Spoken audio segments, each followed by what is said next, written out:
ನಮಸ್ತೆ. ನಮಸ್ತೆ sir. Sir, ನಿಡ್ತೆ ಪಂಚಾಯತಿ ಎಷ್ಟರ ಅಲರ್ಟ್ ಆಗಿದೆ? ಎಷ್ಟರಲ್ಲಿ ಇಲ್ಲಿ ಪಂಚಾಯತಿ ಆರಂಭ ಆಯಿತು ನಿಡ್ತೆಯಲ್ಲಿ? ನೀಡ್ತಾ ಅಂದಾಜು ಎಷ್ಟು ವರ್ಷ ಆಗಿರ್ಬೋದು? ಅಂದಾಜು ಒಂದು 40 ವರ್ಷ ಆಗಿರ್ಬೋದು. 40 ವರ್ಷದಿಂದನೂ ಪಂಚಾಯತಿ ರನ್ನಿಂಗ್ ಇದೆ. ರನ್ನಿಂಗ್. ಸರ್, ನೀವು ಎಷ್ಟರಲ್ಲಿ ಮೆಂಬರ್ ಆಗಿ ಮೊದಲ ಆಯ್ಕೆ ಆದ್ರಿ ನಿಮ್ಮ ಪಂಚಾಯತಿಗೆ? ಡಿಸೆಂಬರ್ 30, 2020ರಲ್ಲಿ. 2020ರಲ್ಲಿ ರೀಸೆಂಟ್ ಇದೆ. ಮೊದಲ ವರ್ಷದ ಪಂಚಾಯತಿ ಮೊದಲೇ ಅಧ್ಯಕ್ಷರಾಗಿದ್ದೀರಾ. ಹೌದು. ಸರ್, ನೀವು ಬರೋದಕ್ಕಿಂತ ಮೊದಲು ಪಂಚಾಯತಿ ಬಗ್ಗೆ ಹೇಗಿತ್ತು ನಿಮ್ಮ ಕ್ಷೇತ್ರ ಅಥವಾ ನಿಮ್ಮ ಪಂಚಾಯತಿ ಅಂತ ನಾವೇನಾದ್ರೂ ಮಾತನಾಡೋದಾದ್ರೆ? ಪಂಚಾಯತಿ ಬಗ್ಗೆ ನಾವೇನು ಕೆಟ್ಟ ಅಭಿಪ್ರಾಯ ಹೇಳಕ್ಕಾಗಲ್ಲ. ಒಳ್ಳೆ ಅಭಿಪ್ರಾಯನೇ. ಜನಗಳಿಗೆಲ್ಲ ತರದ್ರಲ್ಲೂ ಅನುಕೂಲ ಆಗ್ತಾ ಇತ್ತು. ಆದರೆ ನಮ್ಮಲ್ಲಿ ಬಡ ಪಂಚಾಯಿತಿಯ ರೀತಿ ಆದಾಯಗಳು ಕಡಿಮೆ. ಆದಾಯ ಕಡಿಮೆ ಆದ್ರಿಂದ ಇರೋ ಸೋರ್ಸಲ್ಲಿ ನಾವು ಎಲ್ಲ ಹೊಂದಾಣಿಕೆ ಮಾಡ್ಕೊಂಡು ಎಲ್ಲ ಕ್ಷೇತ್ರವನ್ನು ಹೊಂದಾಣಿಕೆಯಿಂದ ತಗೊಂಡ್ಬಿಟ್ಟೇವೆ. ಎಸ್, ಅಫ್ಕೋರ್ಸ್ ಸರ್, ಖಂಡಿತ ಅದೇ ಆಗ್ಬೇಕಾಗಿರ್ತಕ್ಕಂಥದ್ದು. ಸರ್, ಜೊತೆಗೆ ಏನಾಗ್ತದೆ ಅಂದರೆ ಇಲ್ಲಿ ಇತ್ತೀಚೆಗೆ ಪಂಚಾಯತಿ ಅಂದ ತಕ್ಷಣ ಒಂದು ರೀತಿ ನರೇಗಾ ಇರ್ಬೋದು, ಇಂಥ ಕೆಲಸ ಕಾರ್ಯಗಳ ಬಗ್ಗೆ ಹೆಚ್ಚು ಇರ್ತದೆ. ಅದರಲ್ಲೂ ಇತ್ತೀಚೆಗೆ ನರೇಗಾ ಮತ್ತು ಉದ್ಯೋಗ ಖಾತ್ರಿ ಏನೆಲ್ಲ ನಾವು ಹೇಳ್ಕೊಂಡ್ಬಂದಿದ್ದೇವೆ, ಆ ವರ್ಕ್ಗಳು ನಡೆಯೋ ಬಗ್ಗೆ ನಾವು ಮಾತನಾಡಿದ್ರೆ ಯಾವ ರೀತಿ ನಡೀತಾ ಇದೆ, ಎಷ್ಟು ಕೆಲಸಗಳಾಗಿದೆ, ಹೇಗೆ ಸರ್ ಅದು ನಿಮ್ಮ ಪಂಚಾಯತಿ ನೀವು ಅಧ್ಯಕ್ಷ ಆದ ನಂತರ? ನಮ್ಮಲ್ಲಿ ಏನು ಅಂದ್ರೆ ಈಗ ಇಂಗು ಗುಂಡಿಗಳು ಹೆಚ್ಚಿನದಾಗಿ ನರೇಗಾದಲ್ಲಿ ಇಂಗು ಗುಂಡಿಗಳನ್ನು ಒಂದು 200 ರಿಂದ 250 ಇಂಗು ಗುಂಡಿಗಳು ಮಾಡಿದ್ವಿ ಅಂತರ್ಜಲ ಹೆಚ್ಚು ಮಾಡ್ಲಿಕ್ಕೆ. ಹಾಗೂ ಈ ಬರೋ ಅನುದಾನದಲ್ಲಿ 10% 1 ಕೋಟಿಗೆ 10 ಲಕ್ಷ ಮಾತ್ರ ನಮಗೆ ಮೆಟೀರಿಯಲ್ ವರ್ಕ್ ಅಂತ ಕೊಡೋದು. ಹೌದು. ಆದ್ರಿಂದ ನಾವೇನ್ ಮಾಡಿದ್ವಿ ಅಂದ್ರೆ ಇರೋದ್ರಲ್ಲಿ ಎಲ್ಲಿ ತುರ್ತಾಗಿದೆ ಆ ಸೈಡಿಗೆ ಹಾಕೊಂಡು ಅಭಿವೃದ್ಧಿ ಮಾಡ್ಲಿಕ್ಕೆ ಹೋಯ್ತಾ ಇದ್ವಿ. ಖಂಡಿತ ಸರ್. ಸರ್, ನಂತರ ಇನ್ನೊಂದೇನೆಂದ್ರೆ ಕನಿಷ್ಠ ಸೌಲಭ್ಯಗಳು, ಅದು ಯಾವುದೇ ಪಂಚಾಯತಿ ಆಗಿರ್ಬೋದು, ಅವ್ರು ಕೊಡ್ತಕ್ಕಂಥ ನಾವು ಹೇಳ್ತಕ್ಕಂಥದ್ದು ಕನಿಷ್ಠ ಸೌಲಭ್ಯವನ್ನು ಕೊಡಿ ಆ ಗ್ರಾಮಕ್ಕೆ ಅಂತ. ಏನಂದ್ರೆ ಬೀದಿ ದೀಪ, ಕುಡಿಯೋ ನೀರು, ಜೊತೆಗೆ ರಸ್ತೆ, ಇವು 3 ಕನಿಷ್ಠ ಸೌಲಭ್ಯಗಳು. ಇದನ್ನು ಕೊಡ್ಲಿಲ್ಲ ಅಂತಂದ್ರೆ ನಾವು ಅಧಿಕಾರದಲ್ಲಿ ಇರ್ತಕ್ಕಂಥದ್ದು ನನ್ನ ಪ್ರಕಾರ ವೇಸ್ಟ್. ಅದು ಅವ್ರ ಅಧಿಕಾರದಲ್ಲಿ ಆಗ್ತದೆ. ನಾನು ಅಧ್ಯಕ್ಷ ಆಗಿದ್ದೀರಪ್ಪ, ನಾನು ಮೆಂಬರ್ ಆಗಿದ್ದೀನಿ ಅಂತ ಇರೋದು ವೇಸ್ಟ್. ಅವರು ಸುಮ್ಮನೆ ಏನೋ ನಾಮಕಾವಸ್ಥೆ ಬಂದು ಕೂತಂಗೆ ಆಗ್ತದೆ. ಸೊ ಹಾಗಾಗಿ ನಿಮ್ಮ ಕ್ಷೇತ್ರ ಅಥವಾ ನಿಮ್ಮ ಕ್ಷೇತ್ರ ಅಂದ್ರೆ ನೀವು ಟೋಟಲ್ ಆಗಿ ಪಂಚಾಯತಿ ವ್ಯಾಪ್ತಿನೇ ಹೇಳಿ, ಯಾಕೆಂದ್ರೆ ನೀವು ಅಧ್ಯಕ್ಷರಾಗಿದ್ದೀರಾ.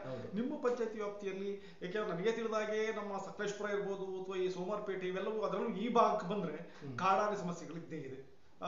ಗಡಿ ಭಾಗ ಆಗಿರೋದ್ರಿಂದ ಕಾಡಾನೆ ಸಮಸ್ಯೆ ಇರ್ತದೆ. ಇಲ್ಲಿ ಬೆಳಕಿಲ್ಲ ಆದ್ರೆ ಜನರು ರಾತ್ರಿ ತಿರುಗಾಡೋದೇ ಕಷ್ಟ. ಹಾಗಾಗಿ ಸೊ ನೀವು ನಿಮ್ಮ ಬೆಳಕು ಮತ್ತೆ ನೀರಿನ ಬಗ್ಗೆ ನಾವು ಮಾತನಾಡೋದಾದ್ರೆ ಸರ್, ನಾವು ಕುಡಿಯೋ ನೀರಿಗೆ ಮೊದಲನೇ ಆದ್ಯತೆ ಕೊಡ್ತಾ ಇದ್ವಿ. ಪ್ರತಿ ಗ್ರಾಮದಲ್ಲೂ ಕುಡಿಯೋ ನೀರಿಗೆ 1 ದಿನ 2 ದಿನ ಅಷ್ಟೇನೆ. ಅದ್ರೊಳಗಡೆ ನಾವು ಎಲ್ಲ ದುರಸ್ತಿ ಕಾರ್ಯಗಳನ್ನು ಮಾಡ್ತಾ ಇರ್ತೀವಿ. ಆದ್ರೆ ಕೆಲವು ಟೈಮಲ್ಲಿ ಕರೆಂಟ್ ಪ್ರಾಬ್ಲಮ್, ಮೋಟ್ರ್ ರಿಪೇರಿ ಆದಾಗ ಅಂತ ಸಿಚುವೇಶನ್ ಮಾತ್ರ ಕಷ್ಟ ಆಗಿದೆ. ಅದ ಬಿಟ್ರೆ ಇನ್ನ ಆನೆ ಹಾವಳಿ ಅಂತ ಆದ್ರೆ ಬೀದಿ ಲೈಟ್ ಸಾಧಾರಣ ಎಲ್ಲ ಹಳ್ಳಿಗಳಲ್ಲಿ ಎಲ್ಲೆಲ್ಲಿ ಜನವಸತಿ ಇಲ್ಲ ಅಲ್ಲೆಲ್ಲ ಆಲ್ಮೋಸ್ಟ್ ಹಾಕಿದ್ವಿ. ನಾವು ವರ್ಷಕ್ಕೆ 2 ಸಲ ಬೀದಿ ಲೈಟ್ ದುರಸ್ತಿ ಮಾಡಿಸ್ತೀವಿ. ಎಲ್ಲ ಗ್ರಾಮಗಳಿಗೂ ಹೋಗ್ತೀವಿ. ಆದ್ರೆ ಸಮಸ್ಯೆ ಏನು ಅಂದ್ರೆ ಹಗಲು ಹೊತ್ತಿನಲ್ಲೂ ಆಫ್ ಮಾಡಲ್ಲ ಜನಗಳು. ಇದು ಅವರ ಒಂದು ನಿಜವಾಗ್ಲೂ ಎಲ್ಲ ಪಂಚಾಯತ್ ಇದೇ ಸಮಸ್ಯೆ ಇದೇ ಸಮಸ್ಯೆ. ಲೈಟ್ ಆನ್ ಮಾಡ್ಲಿಕ್ಕೆ ರೆಡಿ ಇರ್ತಾರೆ, ಆಫ್ ಮಾಡ್ಲಿಕ್ಕೆ ರೆಡಿ ಇರಲ್ಲ. ಬೀದಿ ಲೈಟ್ ಬೇಕು, ಆನೆ ಗಲಾಟೆ ಅಂತ ಬರ್ತಾರೆ. ಆದ್ರೆ ಆಫ್ ಮಾಡೋ ಅಂತ ಜವಾಬ್ದಾರಿ ಯಾರಿಗೂ ಇಲ್ಲ. ಆದ್ರೆ ಏನಾಗುತ್ತೆ ಅಂದ್ರೆ ಆನೆಗಳು ಆಫ್ ಮಾಡಿ ಹೋಗಿರೋದಿಲ್ಲ ಜನಗಳು. ಹಾಗೇನ್ ಮಾಡ್ತಾರೆ, ವಿಜಿಲೆನ್ಸ್ ಅಲ್ಲಿ ಬಂದು 3 ಲಕ್ಷ 4 ಲಕ್ಷ ಈ ತರ ಫೈನ್ ಬರೆಯುವಂತ ವ್ಯವಸ್ಥೆನೂ ಇದೆ ನಮ್ಮಲ್ಲಿ. ನಾವೇನೇ ಕಟ್ಟಿದ್ವಿ, ನಮ್ಮ ಪಂಚಾಯತಿ ವೆಚ್ಚದಿಂದಲೇ ಕಟ್ಟಿದ್ವಿ. ಅನಗತ್ಯವಾದಂತ ವೆಚ್ಚ, ಅನಗತ್ಯವಾಗಿ ಆ ವೆಚ್ಚ ನಮಗೆ ಬೇರೆ ಕಾರ್ಯಗಳನ್ನು ಮಾಡ್ಬೋದಾಗಿತ್ತು ಆ ವೆಚ್ಚದಿಂದ. ನಿಜವಾಗ್ಲೂ ಒಂದು ಇದು ದುರಂತ ಸರ್. ಹೌದು. ಯಾಕೆಂದ್ರೆ ಅದು ನಿಮಗೆ ಪಂಚಾಯತಿಗೆ ಬರೀ ಅನ್ನೋ ಕಾರಣಕ್ಕಲ್ಲ, ಆಕ್ಚುಲಿ ನ್ಯಾಷನಲ್ ವೆಸ್ಟ್, ದೇಶಕ್ಕೆ ಅದು ನಾವು ಸಮಸ್ಯೆ ಮಾಡಿದಾಗ ಕರೆಂಟ್ ಅನ್ನು ಹೆಚ್ಚಾಗಿ ಗುರ್ಸಿದ್ರೆ. ಹಾಗಾಗಿ ಅವರು ಯಾರೇ ಇರಲಿ, ಎಲ್ಲ ಪಂಚಾಯತಿಲೂ ಸಮಸ್ಯೆ ಇದೆ. ಹಾಕ್ಲಿಕ್ಕೆ 6 ಗಂಟೆ ಒಳಗಡೆ ಯಾರಾದ್ರೂ ಬಂದು ಆನ್ ಮಾಡ್ತಾರೆ, ಬಟ್ ಆಫ್ ಮಾಡ್ಲಿಕ್ಕೆ ಯಾರು ಬರಲ್ಲ. ಉರಿತಾನೇ ಇರ್ತದೆ 11:30 12 ಗಂಟೆ ಆದ್ರೂ ಕೂಡ ಲೈಟ್ ಉರಿತಾನೇ ಇರ್ತವೆ. ಅದನ್ನ ನಿಜವಾಗ ಜನಗಳು ಕೂಡ ಅರ್ಥ ಮಾಡ್ಕೋಬೇಕಾಗ್ತದೆ ಸರ್. ಆಮೇಲೆ ಇನ್ನೊಂದೇನಂದ್ರೆ ನಮಗೆ ತಿಳಿದಾಗೆ ಯಾವುದೇ ಒಬ್ಬ ರಾಜಕಾರಣಿ ಗ್ರಾಮ ಪಂಚಾಯತಿ ಆಯ್ಕೆ ಆಗಿ ಬರಲಿ, ಮೊದಲ ಆದ್ಯತೆಯನ್ನ ಅವರ ಫಾಲೋವರ್ಸ್ ಕೊಡ್ತಾರೆ. ಅದೇ ಮಸ್ತಲ್ಲ, ಅದು ಸಾಮಾನ್ಯ ಅಂದ್ಕೊಂಡೇಬೇಕು. ಇಲ್ಲ ನೆಕ್ಸ್ಟ್ ಎಲೆಕ್ಷನ್ ಅವ್ರ ಜೊತೆನೇ ಇರಲ್ಲ. ಹಾಗಾಗಿ ಅವ್ರನ್ನು ಕೂಡ ನೋಡ್ಬೇಕಾಗ್ತದೆ. ಇಲ್ಲಿ ಸರ್, ಆಶ್ರಯ ಮನೆ ಯೋಜನೆ ವಿಚಾರವನ್ನು ಮಾತನಾಡೋದಾದ್ರೆ ಎಷ್ಟರ ಮಟ್ಟಿಗೆ ಅಂದ್ರೆ ಯಾರು ಜೀರೋದಲ್ಲಿದ್ದಾರೋ, ಅಂದ್ರೆ ಯಾರಿಗೆ ಮನೆ ಇಲ್ಲ, ಯಾರು ಒಂದು ಗುಡಿಸಲಲ್ಲಿ ವಾಸ ಮಾಡ್ತಾರೋ ಅಂಥವ್ರಿಗೆ ಎಷ್ಟು ಮನೆಯನ್ನು ಕೊಟ್ಟಿದ್ದೀರಾ, ಆ ಒಂದು ವಿಚಾರವಾಗಿ ನಾವು ಮಾತನಾಡೋದು. ಸಾಮಾನ್ಯವಾಗಿ ನೋಡಿದಾಗ ಏನಾಗ್ತದೆ ಅಂದ್ರೆ ಒಬ್ಬನಿಗೆ RCC ಮನೆ ಇರ್ತದೆ, ಅವನಿಗೆ ಮತ್ತಿನ್ನೊಂದು ಮನೆಯನ್ನು ಕೊಡ್ತಾನೆ. ಒಬ್ಬನಿಗೆ ಇನ್ನೊಂದು ಒಂದು ವ್ಯವಸ್ಥಿತವಾದಂಥ ಮನೆ ಇರುತ್ತೆ, ಅವನಿಗೆ ಒಂದು RCC ಕಟ್ಟಿಯಪ್ಪ ನೀನು ಅಂತೇಳಿ ಮತ್ತೊಂದು ಮನೆಯನ್ನು ಕೊಡ್ತಾರೆ. ಅದ್ರ ಪಕ್ಕದಲ್ಲಿರ್ತಕ್ಕಂಥ ಒಬ್ಬ ಗುಡಿಸಲಲ್ಲೇ ಇರ್ತಾನೆ. ನಿಮ್ಮಲ್ಲಿ ಹೇಗೆ ಸರ್, ಹೇಗೆ ವ್ಯವಸ್ಥಿತವಾಗಿ ಮನೆ ಆಗಿದೆ? 30 ಮನೆ ಬಂದಿದ್ದು. 30 ಮನೆಯಲ್ಲಿ ನನ್ನ ಕ್ಷೇತ್ರದಲ್ಲಿ ಫುಲ್ಲು ಬಡವರಿಗೆ, ಯಾರೇ ಬಂದು ನೋಡಿದ್ರು ಬಡವರಿಗೆ ಕೊಟ್ಟಿದ್ದಾರೆ. ಮನೆ ಬಿದ್ದೋಕ್ಕಾದಂಥವರಿಗೆ ಕೊಟ್ಟಿರೋದು ಆಯ್ತಾ. ಕೆಲವು ಮನೆಗಳು ಮಾತ್ರ ಕೆಲವರು ಬಡವರಾದ್ರೂ ಇನ್ನೂ ಒಂದು 4-5 ಮನೆ ಪೆಂಡಿಂಗ್ ಇದೆ, ಮಾಡಿಲ್ಲ. ಕೆಲವರು ಜನಗಳು ಹೇಳ್ತಾರೆ ನೀವು ಬಡವರು ಅಂತ ಕೊಟ್ರಿ, ಅವ್ರು ಮಾಡಕ್ಕಾಗ್ಲಿಲ್ಲ, ನಮಗೆ ಕೊಟ್ಟಿರೋ ನಾವಾರು ಮಾಡ್ತಿದೀವಿ ಮಧ್ಯಮ ವರ್ಗದವರು, ನೀವು ಅವ್ರಿಗೂ ಇಲ್ಲ ನಮಗೂ ಇಲ್ಲ ಆ ತರ ಮಾಡಿದ್ರಲ್ಲ, ನಮಗಾರು ಒಂದು ಸೂರು ಸಿಗೋ ಅಂತ ಅವಕಾಶ ನೀವು ಮಾಡ್ಕೊಡ್ಬೋದಾಗಿತ್ತು, ಅದು ನಮ್ಮಿಂದ ತಪ್ಪಿಸಿದ್ರಿ ನೀವು. ಈಗ ನೀವು ಅವ್ರಿಗೆ ಕೊಟ್ರಿ ಪಾಪದವರು ಅಂತ ಬಡವರು ಅಂತ ಕೊಟ್ರಿ, ಆದ್ರೆ ಅವರು ಆ ಮನೇನು ಮಾಡಕ್ಕಾಗ್ಲಿಲ್ವಲ್ಲ, ಅದು ವೇಸ್ಟ್ ಆಯ್ತಲ್ಲ ಅಂತ ಕೇಳ ಅಂತ ಜನಗಳು ಉಂಟು ನಮ್ಮಲ್ಲಿ. ಖಂಡಿತ ಅದು ಕೂಡ ಆಗ್ತದೆ, ನೀವು ಹೇಳ್ತಾರೆ ಸತ್ಯ. ಯಾಕೆಂದ್ರೆ ಅಲ್ಲಿ ಕೂಡ 1.5 ಲಕ್ಷ ರೂಪಾಯಿ ಅಷ್ಟು ಕೊಡ್ತಾರೆ ಅನ್ಸುತ್ತೆ. ಅದನ್ನ ಮನೆ ನಿರ್ಮಾಣ ಮಾಡೋದು ಎಷ್ಟು ಮಟ್ಟಿಗೆ ಸಾಧ್ಯ ಅಂತ ನನಗಂತೂ ಗೊತ್ತಿಲ್ಲ. ಸರ್ಕಾರ ಏನ್ ಯೋಚನೆ ಮಾಡ್ಕೊಡುತ್ತೋ ಗೊತ್ತಿಲ್ಲ ಸರ್. ಏನು ಸರ್ಕಾರದವ್ರು ಯಾವ ರೀತಿ ಹೇಳ್ತಾರೆ ಅಂದ್ರೆ, ನಾವು ಕೊಡೋದು ಸಹಾಯಧನ, ಅಷ್ಟೇ, ನಿಮಗೆ ಕೊಡೋದು ಸಹಾಯಧನ, ನೀವು ಬಾಕಿದ ನಿಮ್ಮ ವೆಚ್ಚದಲ್ಲಿ ಹಾಕಿ ಮಾಡ್ಕೋಬೇಕು ಅಂತ. ಆದ್ರೆ ಜನಗಳು ಯಾವ ರೀತಿ ಅಂದ್ರೆ ಪೂರ್ತಿ ನಿಮ್ಮ ಖರ್ಚಿಂದಲೇ ಮಾಡ್ಬೇಕು, ಸರ್ಕಾರ ಖರ್ಚಿಂದಲೇ ಮಾಡ್ಬೇಕು ಅಂತ ಹೇಳುವಂತವ್ರೆ ತುಂಬಾ ಜಾಸ್ತಿ. ಆಯ್ತಾ, ಈ ಸಹಾಯಧನ ಅನ್ನೋದು ಅವರಿಗೆ ನೆನಪಿನಲ್ಲೇ ಇಲ್ಲ. ಹೌದು, ನರೇಗಾದಲ್ಲಿ ಒಂದು ಕೊಟ್ಟಿಗೆ ಕೊಟ್ರು 57,000 ಸಾವಿರಕ್ಕೆ ನೀವು ಏನ್ ಮಾಡ್ಕೊಡಕ್ಕಾಗತ್ತೆ, ನೀವೇ ಮಾಡ್ಕೊಡಿ ಅಂತ ಕೇಳ ಅಂತ ಜನಗಳು ಉಂಟು. ಆಯ್ತಾ, ನಾವು ಹೇಳ್ತಾ ಇದ್ವಿ ನರೇಗಾದಲ್ಲಿ ಕೊಡುವಂತದ್ದು ಸಹಾಯಧನ, ಬಾಕಿದು ನೀವು ಹಾಕಿ ಮಾಡಿಕೊಳ್ಬೇಕು. ಆದ್ರೆ ಜನಗಳು ಅದೇ ತಲೆಗೆ ತಗೊಳ್ಳೋದಿಲ್ಲ. ಆ ತರ ಪರಿಸ್ಥಿತಿ ಈಗ. ಸರ್, ನಂತರ ಈ ನರೇಗಾದಲ್ಲಿ ಕೃಷಿ ವಿಚಾರಕ್ಕೆ ಸಂಬಂಧಪಟ್ಟಂತೆ ಅಗ್ರಿಕಲ್ಚರ್ ಸರ್ವಿಸ್ಗಳಿಗೆ ತೋಟದಲ್ಲಿ ಬದು ಹಾಕೋದಿರ್ಬೋದು, ಬೇರೆ ಬೇರೆ ಎಲ್ಲದಕ್ಕೂ ಕೂಡ ಬರ್ತದೆ. ನಿಮ್ಮಲ್ಲಿ ಆ ಥರದ್ದು ಯಾವ್ದಾದ್ರು ವರ್ಕ್ ಆಗಿದೆಯಾ? ಆಮೇಲೆ ರೈತರು ಏನೆಲ್ಲ ಇದನ್ನ ಸಮಸ್ಯೆನ ತಾಂಡು ನಿಮ್ಮ ಹತ್ರ ಬರ್ಬಹುದು, ಹೇಗೆ ಸರ್? ರೈತರು ಹೆಚ್ಚಿನದಾಗಿ ವೈಯಕ್ತಿಕ ಕಾಮಗಾರಿ, ಅಡಿಕೆ ಗಿಡ ನೆಡುವುದು, ಮತ್ತೆ ನನ್ನ ಹೊಲ ನನ್ನ ಭೂಮಿ ಅಂತ ಹೇಳ್ಬಿಟ್ಟು ಬದುಗಳು ನಿರ್ಮಾಣ ಮಾಡಲಿಕ್ಕೆ, ಕಾಲುವೆ ಹೂಳೆತ್ತುವುದು, ಕೆರೆ ಹೂಳೆತ್ತುವುದು ಅವಶ್ಯಕತೆ ಇದೆ ಅಂತ ಬರ್ತಾರೆ. ಕೆಲವು ಕೆಲಸಗಳು ವೈಯಕ್ತಿಕವಾಗಿ ಮಾಡ್ಕೊಂಡಿದ್ದಾರೆ, ನಾವು ಮಾಡ್ಕೊಟ್ಟಿದ್ವಿ, ನಮ್ಮ ಕೈಲಾದ ಸಹಾಯ ನಾವು ಮಾಡಿದ್ವಿ. ಜನಗಳು ಪ್ರತಿಯೊಂದು ಉಪಯೋಗವನ್ನು ತಗೊಳ್ತಾ ಇದ್ದಾರೆ, ಅದರಲ್ಲೊಂದೆರಡು ಮಾತೇ ಇಲ್ಲ.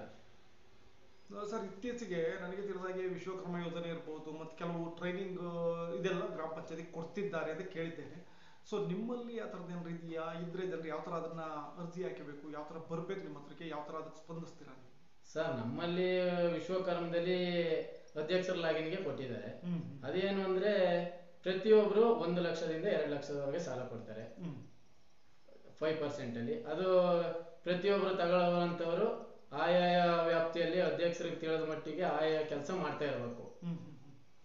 ಆ ಕೆಲಸ ಮಾಡ್ತಾ ಇದ್ರೆ ನಾವು ಎಲ್ಲ ರೆಕಾರ್ಡ್ ತಗೊಂಡು, ಒಂದೊಂದು ಜೆರಾಕ್ಸ್ ತಗೊಂಡು, ಅವ್ರು ಹಾಕಿದ ಅರ್ಜಿಯಲ್ಲಿ ಯಾವ್ಯಾವ್ದಿದೆ ಅದೆಲ್ಲ ತಗೊಂಡು ಕಲೆಕ್ಟ್ ಮಾಡ್ಕೊಂಡು ನಾವು ಫೈಲ್ ಮೂವ್ ಮಾಡ್ತೀವಿ, ಅಧ್ಯಕ್ಷರ ಲಾಗಿಂದ ಮೂವ್ ಮಾಡ್ತೀವಿ. ಅದು ಮುಂದೆ ಜಿಲ್ಲಾ ಮಟ್ಟದಲ್ಲಿ ಅದ್ರ ಬಗ್ಗೆ ಮಾಹಿತಿ ಅಲ್ಲಿ ಕೆಲಸ ಮಾಡಿ ಮುಂದುವರಿಬೇಕಾಗ್ತದೆ. ಹೌದೌದು ಸರ್, ನಂತರ ಇನ್ನೊಂದು ಕೆಲವು ವಯಸ್ಸಿನ ಮಿತಿ ಅಥವಾ ಯಾರು ಬೇಕಾದ್ರೂ ಹಾಕ್ಬಹುದಾ, ಅಥವಾ ಒಂದು ಕ್ಯಾಸ್ಟ್ ರಿಸರ್ವೇಶನ್ಸ್ ಏನಾದ್ರು ಇದೆಯಾ ಅದಕ್ಕೆ ನಿಮ್ಗೆ ತಿಳಿದಾಗೆ? ಸರ್, ಅದರಲ್ಲಿ ವಿಶ್ವಕರ್ಮ ಅಂದ್ರೆ ಕ್ಯಾಸ್ಟ್ ಗಿಸ್ಟ್ ಏನಿಲ್ಲ.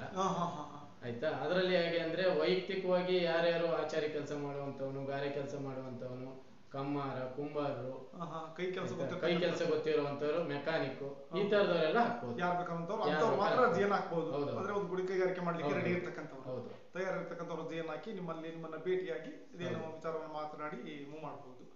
ಸರ್, ನಂತರ ನಿಮ್ಮ ಏನು ಇದ್ರ ಭಾಗಕ್ಕೆ, ನಮ್ಮ ಮಲೆನಾಡು ಭಾಗಕ್ಕೆ ರಸ್ತೆ ಅವಶ್ಯಕತೆ ಹೆಚ್ಚಿರ್ತದೆ. ಅಂದ್ರೆ ಈಗ ನೀವು ದೊಡ್ಡ ದೊಡ್ಡ ರಸ್ತೆ ನೀವು ಮಾಡಿ ಅಂತ ಹೇಳಲಿಕ್ಕಾಗಲ್ಲ, ಜಿಲ್ಲಾ ರಸ್ತೆಯನ್ನು ಮಾಡಿ ಅದು ತಾಲೂಕು ರಸ್ತೆಗಳಂತ ಹೇಳ್ತಿಲ್ಲ. ಆ ಗ್ರಾಮಕ್ಕೆ ಬೇಕಾದಂತ ಒಂದು ಅಗತ್ಯ ಮಣ್ಣಿನ ರಸ್ತೆ ಇರ್ಬೋದು, ಕಲ್ಲಿನ ರಸ್ತೆ ಇರ್ಬೋದು, ಒಂದು ಜಲ್ಲಿ ರಸ್ತೆ, ಇಂಥದ್ದನ್ನೆಲ್ಲ ಮಾಡ್ಬೇಕಾಗ್ತದೆ. ನಿಮ್ಮ ವ್ಯಾಪ್ತಿಯಲ್ಲಿ ಆ ಥರದ್ದು ಯಾವ್ದಾದ್ರು ಬಂದಿದೆಯಾ, ಆ ಥರ ಮಾಡಿದ್ದೀರಾ? ರಸ್ತೆ ಬಗ್ಗೆ ನಾವು ಮಾತನಾಡೋದ್ರೆ ಹೇಗಿದೆ ಸರ್? ಸರ್, ನಮ್ಮಲ್ಲಿ ಮಣ್ಣಿನ ರಸ್ತೆ, ಜಲ್ಲಿ ರಸ್ತೆ ನಿರ್ತ ಗ್ರಾಮದಲ್ಲಿ ಎಲ್ಲ ಮಾಡಿದ್ವಿ. ಮಣ್ಣಿನ ರಸ್ತೆ ಅಂದ್ರೆ ಈಗ ಕೆಲವು ಅವಶ್ಯಕತೆ ಇರುವಂತ ಸ್ಥಳಗಳಿಗೆ ಮಾತ್ರ ಮಾಡಕ್ಕಾಗದು. ಎಲ್ಲರೂ ಕೇಳ್ತಾರೆ, ಪ್ರತಿಯೊಬ್ರು ನನ್ನ ಮನೆಗೆ ಹೋಗೋ ದಾರಿ ಇಲ್ಲ, ಜಲ್ಲಿ ರಸ್ತೆ ಎಲ್ಲ ಹೊಲಕ್ ಬೇಕು ಅಂತ ಪ್ರತಿಯೊಂದು ಮಾಡಕ್ಕಾಗಲ್ಲ. ನಮ್ಗೆ ಕೆಲವು ರಿಸ್ಟ್ರಿಕ್ಷನ್ ಇರ್ತದೆ. ಆ ರಿಸ್ಟ್ರಿಕ್ಷನ್ ಒಳಗಡೆನೆ ಮಾಡ್ಬೇಕಾಗತ್ತೆ ಪ್ರತಿಯೊಂದನ್ನು. ಅದು ಮೀರಿ ಮಾಡ್ಲಿಕ್ಕಾಗಲ್ಲ, ಬಿಲ್ ಆಗಲ್ಲ.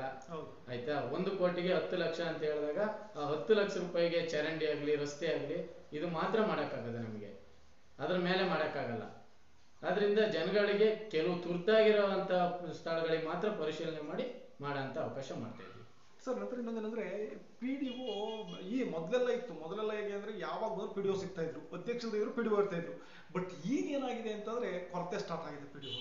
ನನಗೆ ತಿಳಿದಾಗ ಯಾವುದೇ ಪಂಚಾಯತಿಗೆ ಹೋದ್ರು 2 days or 3 days ಮಾತ್ರ PDO ಸಿಗ್ತಾರೆ, ಬಾಕಿ ಅಂತ ಅವ್ರ ಅಧ್ಯಕ್ಷನ ಹುಡುಕ್ಬೇಕು. ನಿಮ್ಮ ಪಂಚಾಯತಿಗೆ ಬಂದ್ರೆ ಹೇಗಿದೆ ಅಂತ ಒಂದು ವೇಳೆ ಅಂತ ಸಿಚುವೇಶನ್ ಇದ್ರೆ ಹೇಗೆ ಅದನ್ನ ಸಾಲ್ವ್ ಮಾಡ್ತೀರಾ, ಹೇಗೆ ಸರ್? ನಮ್ಮಲ್ಲಿ ಅದೇ ದುರಂತ ಆಗಿದ್ದು. ನಮ್ಮಲ್ಲಿ ಏನಾಯ್ತು ಅಂದ್ರೆ ಪ್ರತಿಮಾ ಅವರು ಅಂತ ಇದ್ರು ಮೇಡಮ್ ಪ್ರತಿಮಾ ಅವರು ಅಂತ. ಅವ್ರೇನಾಯ್ತು ಅಂದ್ರೆ ಟಿ ನರಸೀಪುರಕ್ಕೆ ಟ್ರಾನ್ಸ್ಫರ್ ಆದ್ರು. ಟ್ರಾನ್ಸ್ಫರ್ ಆಗಿ ಡೆಪ್ಯೂಟಿ ಮೇಧಪ್ ಸರ್ ಅಂತ ಹಾಕಿದ್ರು.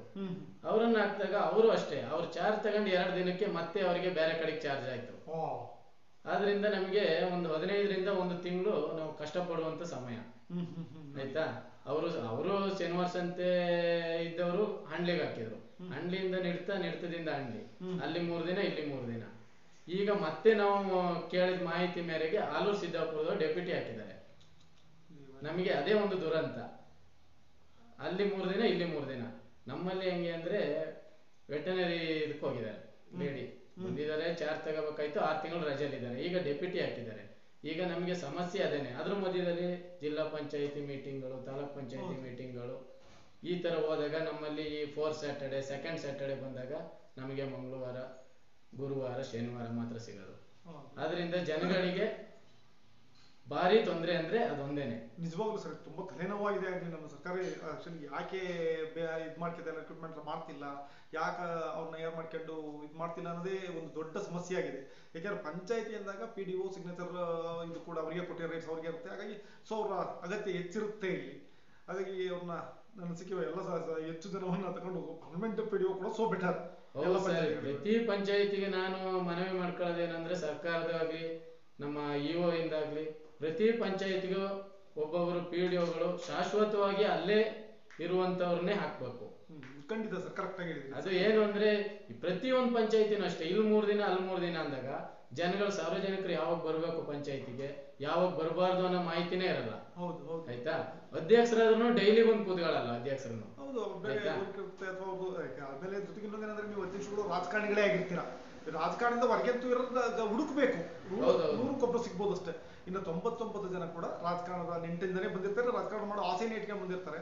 ಹಾಗಾಗಿ ನೀವು 24/7 ಹೇಳ್ಲಿಕ್ಕೆ ಆಗಲ್ಲ. ಹೌದೌದು. ನಾವು ಹೇಗೆ ಅಂದ್ರೆ ಅವಶ್ಯಕತೆ ಇದ್ದಾಗ ಬಂದು ಇದ್ದು ಹೋಗ್ಬೋದು. ಯಾರು ಸಾರ್ವಜನಿಕರ ಸಮಸ್ಯೆ ಅಂದಾಗ ಬಂದು ಹೇಳಿ ಮಾತಾಡಿ PDO ನಾವು ಹೋಗಿ ಸಮಸ್ಯೆ ಏನಿದೆ ಅಂತ ನೋಡ್ಬಿಟ್ಟು ಬರ್ಬೋದು. ಅದ ಬಿಟ್ರೆ PDO ಅವಶ್ಯಕತೆ 100ಕ್ಕೆ 100 ಪ್ರತಿ ಪಂಚಾಯತಿಗಳಿಗೂ ಇದೆ. ಖಂಡಿತ ಸರ್, ಕರೆಕ್ಟ್, ನಿಜವಾಗಿ ಸರಿ ಹೇಳಿದ್ರಿ. ಮಾತ್ರ PDO ಇರಲೇಬೇಕು. ಒಬ್ಬ PDO ಅನ್ನ ಸರ್ಕಾರ ಕೊಡ್ಲೇಬೇಕು. ಯಾಕಂದ್ರೆ ಗ್ರಾಮ ಪಂಚಾಯತಿಯಲ್ಲಿ ಒಂದು ಗ್ರಾಮ ಉದ್ಧಾರ ಆದ್ರೆ ದೇಶ ಉದ್ಧಾರ ಆಗುತ್ತೆ. ಆ ಒಂದು ಕಾನ್ಸೆಪ್ಟ್ ಮೇಲೆ ಪಂಚಾಯತ್ ರಾಜ್ ಇದು ಬಂದಿದ್ದು, ಆಕ್ಟ್ ಬಂದಿದ್ದು. ಹಾಗಾಗಿ ಇವತ್ತು ಆ ಆಕ್ಟ್ ಒಂಥರ ಮೂಲೆ ಗುಂಪಾದಂಗ ಆಗಿಬಿಡ್ತೇವೆ ಈ ತರ ಮಾಡ್ತಾ ಹೋಗ್ಬಿಟ್ರೆ. ಅವ್ರ ಉದ್ದೇಶನೇ ಏನೇನಾಗೋಗುತ್ತೆ. ಹೌದು ಸರ್, ಸರ್ಕಾರದಲ್ಲಿ ಖಾಲಿ ಇರೋ ಹುದ್ದೆನಾರು ಭರ್ತಿ ಮಾಡ್ಕೊಂಡ್ರೆ ಉದ್ಯೋಗ ಅವಕಾಶ ಸೃಷ್ಟಿ ಮಾಡ್ದಂಗಾದ್ರೂ ಆಗುತ್ತೆ. ಆಯ್ತಾ. ಅದು ಯಾಕೆ ಹಿಂದೆ ಉಳಿತವ್ರೆ ನಮ್ಮ ಸರ್ಕಾರ ಆಗ್ಲಿ ನಮ್ಮ ಅಧಿಕಾರಿಗಳಾಗ್ಲಿ ಅಂತ ನಮಗೆ ಇದ್ರ ಬಗ್ಗೆ ಪಕ್ಕಾ ಮಾಹಿತಿ ಇಲ್ಲ. ಖಂಡಿತ ಸರ್. ಸರ್, ನಂತರ ಇನ್ನೊಂದೇನಂದ್ರೆ ನಮ್ಮ ದೇಶದಲ್ಲಿ ಭ್ರಷ್ಟಾಚಾರ ಆರಂಭ ಆಗದೆ ನಮಗೆ ತಿಳಿದ ಹಾಗೆ ಗ್ರಾಮ ಪಂಚಾಯತಿಯಿಂದ ಮತ್ತೆ ನಮ್ಮ ರೆವಿನ್ಯೂ ಇಲಾಖೆಯಿಂದ ಇಲ್ಲಿಂದ ಸ್ಟಾರ್ಟ್ ಆಗುತ್ತೆ ಭ್ರಷ್ಟಾಚಾರ. ಇಲ್ಲಿಂದ ಸ್ಟಾರ್ಟ್ ಆಗಿದ್ದು ದೇಶದ ಅತ್ಯುನ್ನತ ಪ್ರಧಾನಿವರೆಗೂ ಕೂಡ ಹೋಗ್ತದೆ. ಅಲ್ಲಿವರೆಗೆ ಕಂಡು ಭ್ರಷ್ಟಾಚಾರ ಅನ್ನೋದು ಯಾರನ್ನು ಬಿಡಲ್ಲ, ಎಲ್ಲರನ್ನೂ ಕಾಡ್ತಾ ಇರುತ್ತೆ.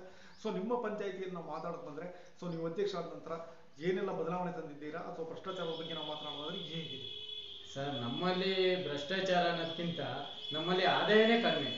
ನಮ್ಮ ಪಂಚಾಯತಿ ಗೋಪಾಲ್ಪುರ, ಮುಳ್ಳೂರು ಮಾತ್ರ ಬಿಟ್ರೆ ಯಾವುದೇ ಅಂಗಡಿ ಮಳಿಗೆ ಬಿಟ್ರೆ ಇನ್ಯಾವುದೂ ಇಲ್ಲ. ನಮ್ಮಲ್ಲಿ ಆದಾಯ ಸೋರ್ಸ್ ಅನ್ನೋದೇ ಕಡಿಮೆ. ಕಮರ್ಷಿಯಲ್ ಪಂಚಾಯತಿ. ಹೌದು. ನಮ್ಮಲ್ಲಿ ಕುಡಿಯೋ ನೀರಿಂದೇ ಒಂದು ಸಮಸ್ಯೆ. ಅದರಿಂದ ನಾವು ಪ್ರತಿ ಪಂಚಾಯತಿಗಳಲ್ಲಿ ಇಲ್ಲಿ ಸುತ್ತಮುತ್ತ ಪಂಚಾಯತಿಗಳಲ್ಲಿ 25 ಲಕ್ಷ 30 ಲಕ್ಷ 35 ಲಕ್ಷ ಈ ತರ ಕರೆಂಟ್ ಬಿಲ್ ಅನ್ನು ಬಾಕಿ ಮಾಡ್ಕೊಂಡಿರೋದೇ ಇದೆ. ಆದ್ರೆ ನಮ್ಮಲ್ಲಿ ಮಾತ್ರ ಇರೋ ಆದಾಯನೇ ತೆಗೆದು ಕಲೆಕ್ಷನ್ ಮಾಡಿ ಕರೆಂಟ್ ಬಿಲ್ ಕಟ್ಟಿ ಬರೀ 6 ಲಕ್ಷ ಮಾತ್ರ ಇಟ್ಕೊಂಡಿದ್ವಿ. ಆಯ್ತಾ. ನಾವೀಗ ಮತ್ತೆ ನಮಗೆ ಅದು ಬಡ್ಡಿ ಬರುತ್ತೆ. ಬಡ್ಡಿ ಹೊರೆ ಮತ್ತೆ ಪಂಚಾಯತಿನೇ ಬರ್ಸ್ಬೇಕು. ಅದರಿಂದ ಏನ್ ಮಾಡ್ತಾ ಇದ್ವಿ ಅಂದ್ರೆ ಈ ಕರೆಂಟ್ ಬಿಲ್ ನ ತೆರಿಗೆಯಿಂದ ಕಲೆಕ್ಷನ್ ಮಾಡಿದ ತೆಗೆದು ನಮ್ಮ ಚೆಸ್ಕಾಮಿಗೆ ಜಮಾ ಮಾಡ್ತಾ ಇದ್ವಿ. ನಿಜವಾಗ್ಲೂ ಒಳ್ಳೆ ವಿಚಾರ ಸರ್. ಯಾಕೆಂದ್ರೆ ಯಾವುದೇ ಪಂಚಾಯತಿಯಲ್ಲಿ ಇದಾಗಿಲ್ಲ. 99% ಪಂಚಾಯತಿಗಳು ಪೆಂಡಿಂಗ್ ಇದಾವೆ. ಪ್ರತಿಯೊಂದು ಪಂಚಾಯತಿಗಳು ಅದರಲ್ಲಿ. ಸೊ ಪರವಾಗಿಲ್ಲ, ಇದರ ಒಂದು ಒಳ್ಳೆ ವಿಚಾರ ಹೇಳಿದ್ರು ನಿರ್ದು ಪಂಚಾಯತಿಯಲ್ಲಿ. ಸರ್, ನಂತರ ಇನ್ನೊಂದೇನಂದ್ರೆ ನಾವು ತಿಳಿದ ಹಾಗೆ ಅಂಗನವಾಡಿ ಕೇಂದ್ರಗಳು, ಯಾಕೆಂದ್ರೆ ತುಂಬಾ ಇಂಪಾರ್ಟೆಂಟ್. ಅಂಗನವಾಡಿ ನಮ್ಮ ಹಳ್ಳಿಗಳಿಗೆಲ್ಲ ಇನ್ನು ಪ್ಲೇ ಸ್ಕೂಲ್ಗಳು ಬಂದಿಲ್ಲ. ಸೊ ಹಾಗಾಗಿ ಅಂಗನವಾಡಿ ಉಳಿದಿದ್ದಾವೆ. ಅಂಗನವಾಡಿ ಹೆಚ್ಚು ಆದ್ಯತೆಯನ್ನು ಕೊಡಬೇಕಾಗುತ್ತೆ. ನಿಮ್ಮ ಪಂಚಾಯತಿ ವ್ಯಾಪ್ತಿ ಒಳಗಡೆ ಬರ್ತಕ್ಕಂಥ ಅಂಗನವಾಡಿ ನಿಮ್ಮ ನೀವು ಅಧ್ಯಕ್ಷರಾದ ನಂತರ ಕಾರ್ಯನಿರ್ವಹಿಸಿದ್ದೀರಾ? ಅದ್ರ ಸಂಬಂಧ ಹೇಗಿದೆ ಅಂಗನವಾಡಿಗಳ ಜೊತೆ ಮಾತಾಡ್ಬೋದಾ? ಅಂಗನವಾಡಿ ಪ್ರತಿ ತಿಂಗಳು ಎಲ್ಲ ಹೋಗಿ ನಾವು ಸಾಧಾರಣ ಗೋಪಾಲ್ಪುರ, ಒಡೆನ್ಪುರ, ಮಾದೇವೋಡು ಈ ತರ ಕ್ಷೇತ್ರಗಳಲ್ಲೆಲ್ಲ ನಾವು ಪ್ರತಿ ವಿಸಿಟ್ ಕೊಡ್ತಾ ಇರ್ತೀವಿ, ಯಾವ ತರ ಫುಡ್ ಕೊಡ್ತೇವೆ, ಯಾವ ತರ ಕ್ಲೀನಿಂಗ್ ಇದೆ ಅಂತ ಎಲ್ಲ. ಆದ್ರೆ ಅಲ್ಲಿಗೆ ಬೇಕಾದಂತ ನೀರಿನ ವ್ಯವಸ್ಥೆ, ಕುಡಿಯೋ ನೀರಿನ ವ್ಯವಸ್ಥೆ ಮಾಡ್ಕೊಟ್ಟಿದ್ವಿ, ಸಿಂಟ್ಯಾಕ್ಸ್ ಅಳವಡಿಸ್ಕೊಟ್ಟಿದ್ವಿ. ಒಳಗಡೆಗೆ ಪ್ರತಿ ಅಂಗನವಾಡಿಗೂ ಒಳಗಡೆಗೆ ನೀರು ಹೋಗುತ್ತೆ, ಆ ತರ ವ್ಯವಸ್ಥೆ ಮಾಡ್ಕೊಟ್ಟಿದ್ವಿ. ಅದರಲ್ಲಿ ಒಂದೆರಡು ಮಾತೇ ಇಲ್ಲ. ಅಂಗನವಾಡಿ ಶುದ್ಧವಾಗೂ ಇದೆ, ನಮ್ಮ ವ್ಯಾಪ್ತಿಯೊಳಗೆ ಎಲ್ಲ ನೀಟಾಗಿದೆ, ಅದರಲ್ಲಿ ಏನು ತೊಂದರೆ ಇಲ್ಲ. ಒಳ್ಳೆ ಆಯದಿರು ಉಂಟು, ಟೀಚರ್ಗಳು ಉಂಟು, ಅದರಲ್ಲಿ ಏನು ಒಂದೆರಡು ಮಾತೇನಿಲ್ಲ. ಖಂಡಿತ ಸರ್, ಆ ಥರ ಇರಬೇಕು ಪ್ರತಿ ಪಂಚಾಯತಿಯಲ್ಲೂ. ಸರ್, ನಂತರ ಸರ್ಕಾರಿ ಶಾಲೆಗಳು ಇತ್ತೀಚೆಗೆ ಏನಾಗಿದೆ ಅಂದರೆ, ಸರ್ಕಾರಿ ಶಾಲೆಗಳು ಅಂದರೆ ಜನರು ಹೋಗೋದೇ ಕಡಿಮೆ. ನಮ್ಮ ಟೀಚರ್ಸ್ಗಳು ಹಾಗೆ ಆಗಿದ್ದಾರೆ. ಸರ್ಕಾರಿ ಶಾಲೆ ಅಂದರೆ ಅವರೇ ಮೂಗು ಮುರಿತಾರೆ, ಬೇರೆಯವ್ರು ಬೇಡ. ಪಾಠ ಮಾಡ್ತಕ್ಕಂಥ ಟೀಚರ್ಸ್ಗಳಿಗೆ ಇಷ್ಟೇ ಕ್ಲಾಸ್ ಸ್ಕೂಲು ಹಾಗಾಗಿರುತ್ತೆ. ನಿಮ್ಮ ವ್ಯಾಪ್ತಿಯೊಳಗಿರ್ತಕ್ಕಂಥ ಸರ್ಕಾರಿ ಶಾಲೆಯ ಅಭಿವೃದ್ಧಿಗೆ ಅಧ್ಯಕ್ಷರಾಗಿ ಏನಾದರೂ ಮಾಡಿದ್ದೀರಾ, ಅಥವಾ ಶಾಲೆಗಳ ಬಗ್ಗೆ ಗಮನ, ಈಗ ನೀವು ಅಂಗನವಾಡಿ ಸಂಬಂಧ ಇದ್ದಾಗೆ ನಿಮ್ಮ ಶಾಲೆ ಜೊತೆ ಸಂಬಂಧ? ಸರ್, ನಮ್ಮಲ್ಲಿ ಅದೇನೆ, ಪ್ರತಿ ಇದರಲ್ಲೂ ಪ್ರತಿ ವರ್ಷ ನಾವು ಗಣಿತ ಪರೀಕ್ಷೆ ಅಂತೆಲ್ಲ ಮಾಡ್ತೀವಿ, ಅದಕ್ಕೆ ಅನುದಾನ ಕೊಡ್ತೀವಿ, ಊಟದ ವ್ಯವಸ್ಥೆ ಮಾಡಿಕೊಡ್ತೀವಿ. ಪ್ರತಿ ಸುತ್ತಮುತ್ತ ಎಷ್ಟು ಶಾಲೆಗಳಿವೆ ಆ ಶಾಲೆಗಳೆಲ್ಲ ಮಕ್ಕಳು ಬರ್ತವೆ. ಅದೇ ರೀತಿ ನಾವು ಈಗ ಶಾಲೆ ಸುತ್ತ ಕಾಡು ಕೊಚ್ಚೋದಾಗ್ಲಿ, ಟ್ಯಾಂಕ್ ಕ್ಲೀನ್ ಮಾಡಿಸೋದಾಗ್ಲಿ, ಸ್ವಚ್ಛತೆ ಕಾಪಾಡ್ಬೇಕಲ್ವಾ. ಮತ್ತೆ ಕೆಲವು ಸಣ್ಣ ಪುಟ್ಟ ದುರಸ್ತಿ ಕಾರ್ಯಗಳನ್ನು ಮಾಡಿಸ್ಕೊಟ್ಟಿದ್ದು ಇದೆ ನಮ್ಮಲ್ಲಿ, ಪೈಪ್ಲೈನ್ ಇಂದ ಹಿಡಿದು ಮೇಲ್ಛಾವಣಿ ದುರಸ್ತಿ ಎಲ್ಲ. ಆದ್ರೆ ಕೆಲವು ಶಾಲೆಗಳಿಗೆ ಏನು ಅಂದ್ರೆ, ಸರ್ಕಾರಗಳು ಈ ಶಾಲೆಗಳ ಅಭಿವೃದ್ಧಿನೇ ಬಿಟ್ಟುಬಿಟ್ಟಿವೆ. ಪ್ರತಿ ಶಾಲೆಯಲ್ಲೂ ಮೇಲ್ಛಾವಣಿ ದುರಸ್ತಿ ನಾವು ಪ್ರೊಸೀಡಿಂಗ್ ಮಾಡಿ ಕಳಿಸ್ತೀವಿ. 1.5 ವರ್ಷದಿಂದ ಕಳಿಸ್ತಾ ಇದ್ವಿ, 2 ವರ್ಷದಿಂದ ಕಳಿಸ್ತಾ ಇದ್ವಿ. ಕೆಲವು ಶಾಲೆಗಳು 4 ಸಲ ಪ್ರೊಸೀಡಿಂಗ್ ಆಗಿದೆ, ಅದ್ರ ಬಗ್ಗೆ ಯಾವುದೇ ಕ್ರಮ ಕೈಗೊಂಡಿಲ್ಲ. ಸಾರ್ವಜನಿಕರು ಆಕ್ರೋಶ ಮಾಡಿದಾಗ ಮಾಡ್ಕೊಡ್ತೀವಿ, ಹಣ ಬಂದಿಲ್ಲ, ಹಣ ಬಂದಾಗ ಬೇರೆ ಶಾಲೆಗೆ ಹಾಕಿದ್ವಿ, ನಿಮ್ ಶಾಲೆಗೆ ನೆಕ್ಸ್ಟ್ ಹಾಕೊಡ್ತೀವಿ. ಈ ತರ ಸಮಸ್ಯೆಗಳೇ ಜಾಸ್ತಿ. ಆಯ್ತಾ, ಕೆಲವು ಶಾಲೆಗಳು ಹಂಚೆಲ್ಲ ಬಿದ್ದು ಉದುರ್ಲಿಕ್ಕಾಗಿದೆ, ಆಯ್ತಾ. ಆದ್ರೆ ಕೆಲವು ಶಾಲೆಗಳಲ್ಲಿ ಮಾತ್ರ ಕುಡಿಯೋ ನೀರಿಗೆ ಸಮಸ್ಯೆ ಎಲ್ಲೂ ಇಲ್ಲ ಬಿಡಿ. ಆ ತರ ಎಲ್ಲ ಕುಡಿಯೋ ನೀರು ನಿಮ್ಮ ಕೈಯಲ್ಲಿ ಆಗ್ತಕ್ಕಂಥ ಕೆಲಸ, ದೊಡ್ಡ ಕೆಲಸಗಳು ತಂದ್ಬಿಟ್ಟು ನೀವು ಮಾಡಿದ್ರೆ ಪಂಚಾಯತಿಯಿಂದ ಮಾಡ್ಲಿಕ್ಕೆ ಸಾಧ್ಯ ಇಲ್ಲ ಅದನ್ನ. ಸೊ ಅಂತದಕ್ಕೆ ಸರ್ಕಾರ ಕೂಡ ಅಥವಾ ಶಾಸಕರು ಮತ್ತು ಜಿಲ್ಲಾ ಪಂಚಾಯತಿಯಲ್ಲಿ ಗಮನ ಹರಿಸಿದ್ರೆ ಸುಲಭವಾಗಿ ಮುಂದೋಗ್ತವೆ. ಬಟ್ ಏನು ಮಾಡಂಗಿಲ್ಲ, ನಮ್ಮ ರಾಜಕಾರಣಿಗಳೇ ಶಾಲೆಗಳ ಓನರ್ ಆಗಿರ್ತಾರೆ. ಈ ಶಾಲೆಗಳೆಲ್ಲ ಅಭಿವೃದ್ಧಿ ಆದರೆ ಅವ್ರ ಸ್ಕೂಲಿಗೆ ಜನ ಹೋಗೋದಲ್ಲಿ ಏನು ಮಾಡಂಗಿಲ್ಲ. ಸರ್, ನಂತರ ಇನ್ನೊಂದೇನಂತಂದ್ರೆ, ನೋಡಿ, ಒಂದು ಗ್ರಾಮ ಪಂಚಾಯತಿಯನ್ನು ಗೆದ್ದ ತಕ್ಷಣ ಅವನು ರಾಜಕಾರಣಕ್ಕೆ ಎಂಟ್ರಿ ಆದ ಅಂತ ನಮ್ಮ ಪ್ರಕಾರ. ಅವ್ನು ರಾಜಕಾರಣಕ್ಕೆ ಎಂಟ್ರಿ, ಯಾವುದೇ ಕಾರಣಕ್ಕೆ ಯಾರೇ ಒಬ್ರು ಒಂದು ಪಂಚಾಯತಿ ನಿಲ್ತೀನಿ ಅಂದ್ರೆ ಅವನು ರಾಜಕಾರಣದ ಆಸೆಯನ್ನು ಇಟ್ಕೊಳ್ಳದೆ ಬಂದಿರಲ್ಲ ಪಂಚಾಯತಿ ಎಲೆಕ್ಷನ್ ಮಾಡಕ್ಕೆ. ಸೊ ನೀವು ಪಂಚಾಯತಿ ಎಲೆಕ್ಷನ್ ಗೆದ್ದು ಅಧ್ಯಕ್ಷರಾಗಿದ್ದೀರಾ, ಹಾಗಾಗಿ ಸೊ ಇಲ್ಲಿಗೆ ನೀವು ಉತ್ತಮ ಬಾಂಧವ್ಯ ಹೊಂದಿರಬೇಕು. ಜಿಲ್ಲಾ ಪಂಚಾಯತಿ ಮೆಂಬರ್ಗಳ ಜೊತೆ ಇರ್ಬೋದು, ತಾಲೂಕ್ ಪಂಚಾಯತ್ ಮೆಂಬರ್ಗಳ ಜೊತೆ ಅಥವಾ ಶಾಸಕರ ಜೊತೆ ಎಲ್ಲ ಒಂದು ಒಳ್ಳೆ ಬಾಂಧವ್ಯ ಹೊಂದಿರಬೇಕು. ಹೊಂದ್ಕೊಂಡಿದ್ದಾಗ ಏನಾಗ್ತದೆ, ನೀವು ಅನುದಾನವನ್ನು ತಂದು ಕೆಲಸ ಮಾಡ್ಬೋದು. ಎಕ್ಸ್ಟ್ರಾ ಅನುದಾನ, ಕೇವಲ ನಿಮ್ಮ ಪಂಚಾಯತಿ ಅನುದಾನವನ್ನು ಬಿಟ್ಟು ಆ ಅನುದಾನವನ್ನು ತಂದು ಕೆಲಸವನ್ನು ಮಾಡಿಸ್ಬೋದು. ಸೊ ಆ ಸಂಬಂಧದ ಬಗ್ಗೆ ಮತ್ತೆ ಇದ್ರ ಬಗ್ಗೆ ನಾವು ಮಾತನಾಡೋಣ ಸರ್. ನಾವು ಬಂದು 2020ರಲ್ಲಿ ಆಯ್ಕೆಯಾಗಿ ಬಂದ ನಂತರ ಹಳೆ ಮಾಜಿ MLA ಅವರು ನಮ್ಮ ಹತ್ರ ಬಾಂಧವ್ಯ ಚೆನ್ನಾಗಿತ್ತು.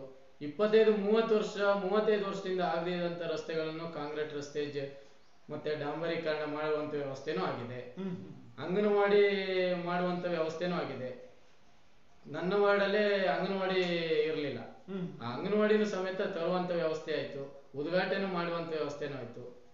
ಇತ್ತೀಚಿನ ದಿನಗಳಲ್ಲಿ ಮಾತ್ರ ಸರ್ಕಾರದಿಂದ ಅನುದಾನ ಕಡಿಮೆ ಆದ್ರಿಂದ ಯಾವುದೇ ರಸ್ತೆ ಕಾಮಗಾರಿ ಆಗ್ಲಿ, ಚರಂಡಿ ಕಾಮಗಾರಿ ಆಗ್ಲಿ ನಡೀತಾ ಇಲ್ಲ. ಅದು ದುರಂತ, ಅದೊಂದೇ ದುರಂತ, ಇನ್ನೇನಿಲ್ಲ. ಸಾರ್ವಜನಿಕರು ಆಕ್ರೋಶಗೊಂಡಿದ್ದಾರೆ. ಈಗ ಸಣ್ಣ ಪುಟ್ಟ ವ್ಯವಸ್ಥೆ ಆದ್ರೆ ನಾವು ಮಾಡ್ಬೋದು. ಜಿಲ್ಲಾ ಪಂಚಾಯತ್, ತಾಲೂಕ್ ಪಂಚಾಯತಿಯಿಂದ ಬರೋ ಅನುದಾನಗಳ ರಸ್ತೆಗಳನ್ನು ನಾವು ಮಾಡ್ಲಿಕ್ಕೆ ಸಾಧ್ಯನೇ ಇಲ್ಲ ಸರ್, ಸಾಧ್ಯನೇ ಇಲ್ಲ. ಯಾಕಂದ್ರೆ ಅದು ಕೋಟಿ, 1 ಕಿಲೋಮೀಟರ್ 1 ಕೋಟಿ, 5 ಕೋಟಿ, 6 ಕೋಟಿ ಇರ್ತದೆ. ಅದನ್ನ ನೀವು ಮಾಡ್ಲಿಕ್ಕೆ ಹೋದ್ರೆ ಇಡೀ ಪಂಚಾಯತ್ ಇರ್ತದೆ. ಹಾಗಾಗಿ ಸಾಧ್ಯ ಇಲ್ದಿರ್ತಕ್ಕಂಥ ಕೆಲಸ. ನಿಮ್ಮಲ್ಲಿ ಏನಿದ್ರು ಮಣ್ಣು ಮತ್ತೆ ಕಲ್ಲಿನ ರಸ್ತೆಗಳು, ಅದು ಸಾರ್ವಜನಿಕರಿಗೆ ಉಪಯೋಗ ಆಗ್ತಕ್ಕಂಥ ರಸ್ತೆಗಳನ್ನ ಮಾಡಿ ಅಂತ ನಾವು ಕೂಡ ಕೇಳ್ತಕ್ಕಂಥದ್ದು. ನೀವು ಮುಖ್ಯ ರಸ್ತೆ ಐತಪ್ಪ, ಅದು ಗ್ರಾಮ ರಸ್ತೆ ಅಂತ ಹೇಳಿದ್ರೆ ಅದು ಒಂದು ರೀತಿ ಅನೌಪಚಾರಿಕವಾದ ಮಾತು, ಸುಮ್ಮನೆ ಕೆಲಸ ಇದ್ರೆ ಮಾತಾಡ್ತಕ್ಕಂಥ ಮಾತಾಗ್ತದೆ. ಸರ್, ನಂತರ ಇನ್ನೊಂದಂದ್ರೆ, ನನಗೆ ತಿಳಿದಾಗೆ ಈ ಆನೆ ಅವಳಿಗಳ ಕಾಟ ತುಂಬಾನೇ ಇದೆ. ನನಗೆ ತಿಳಿದಾಗ ಇಲ್ಲಿ ಮುಂದೆ ಇಲ್ಲೆಲ್ಲೋ ಒಮ್ಮೆ ಒಬ್ಬರು ಎಕ್ಸ್ಪೈರ್ ಆಗಿದ್ರು, ಆನೆ ತುರ್ತು ತುಂಬಾ ದಿನಗಳ ಹಿಂದೆ. ಹಾಗಾಗಿ ಈ ಆನೆ ಅವಳಿಗೆನ ತಡಿಲಿಕ್ಕೆ ಸೊ ನೀವು ಗ್ರಾಮ ಪಂಚಾಯತಿ ಕ್ರಮವನ್ನು ಕೈಗೊಂಡಿರ್ತಕ್ಕಂಥದ್ದು, ಅರಣ್ಯ ಇಲಾಖೆಗೆ ಮನವರಿಕೆ ಮಾಡಿಕೊಡ್ತಕ್ಕಂಥದ್ದು ಏನಾದ್ರು ಆಗಿದೆಯಾ? ಯಾಕೆಂದ್ರೆ ಇಲ್ಲಿ ಜನರು ದಿನನಿತ್ಯದ ಬದುಕು ಒಂದು ರೀತಿ ಭಯದಲ್ಲೇ ಬದುಕ್ತಾರೆ. ತೋಟಕ್ಕೆ ಬರ್ಬೇಕಾದ್ರೂ ಭಯದಲ್ಲೇ ಬರ್ತಾನು, ವಾಪಸ್ ಹೋಗ್ಬೇಕಾದ್ರೂ ಭಯದಲ್ಲೇ ಹೋಗ್ತಾರೆ, ಮನೆ ಹೋಗಿ ಸೇರ್ಕೊಳ್ಳೋರ್ಗು. ಹೇಗಿದೆ ಸರ್ ಆ ವಿಚಾರ?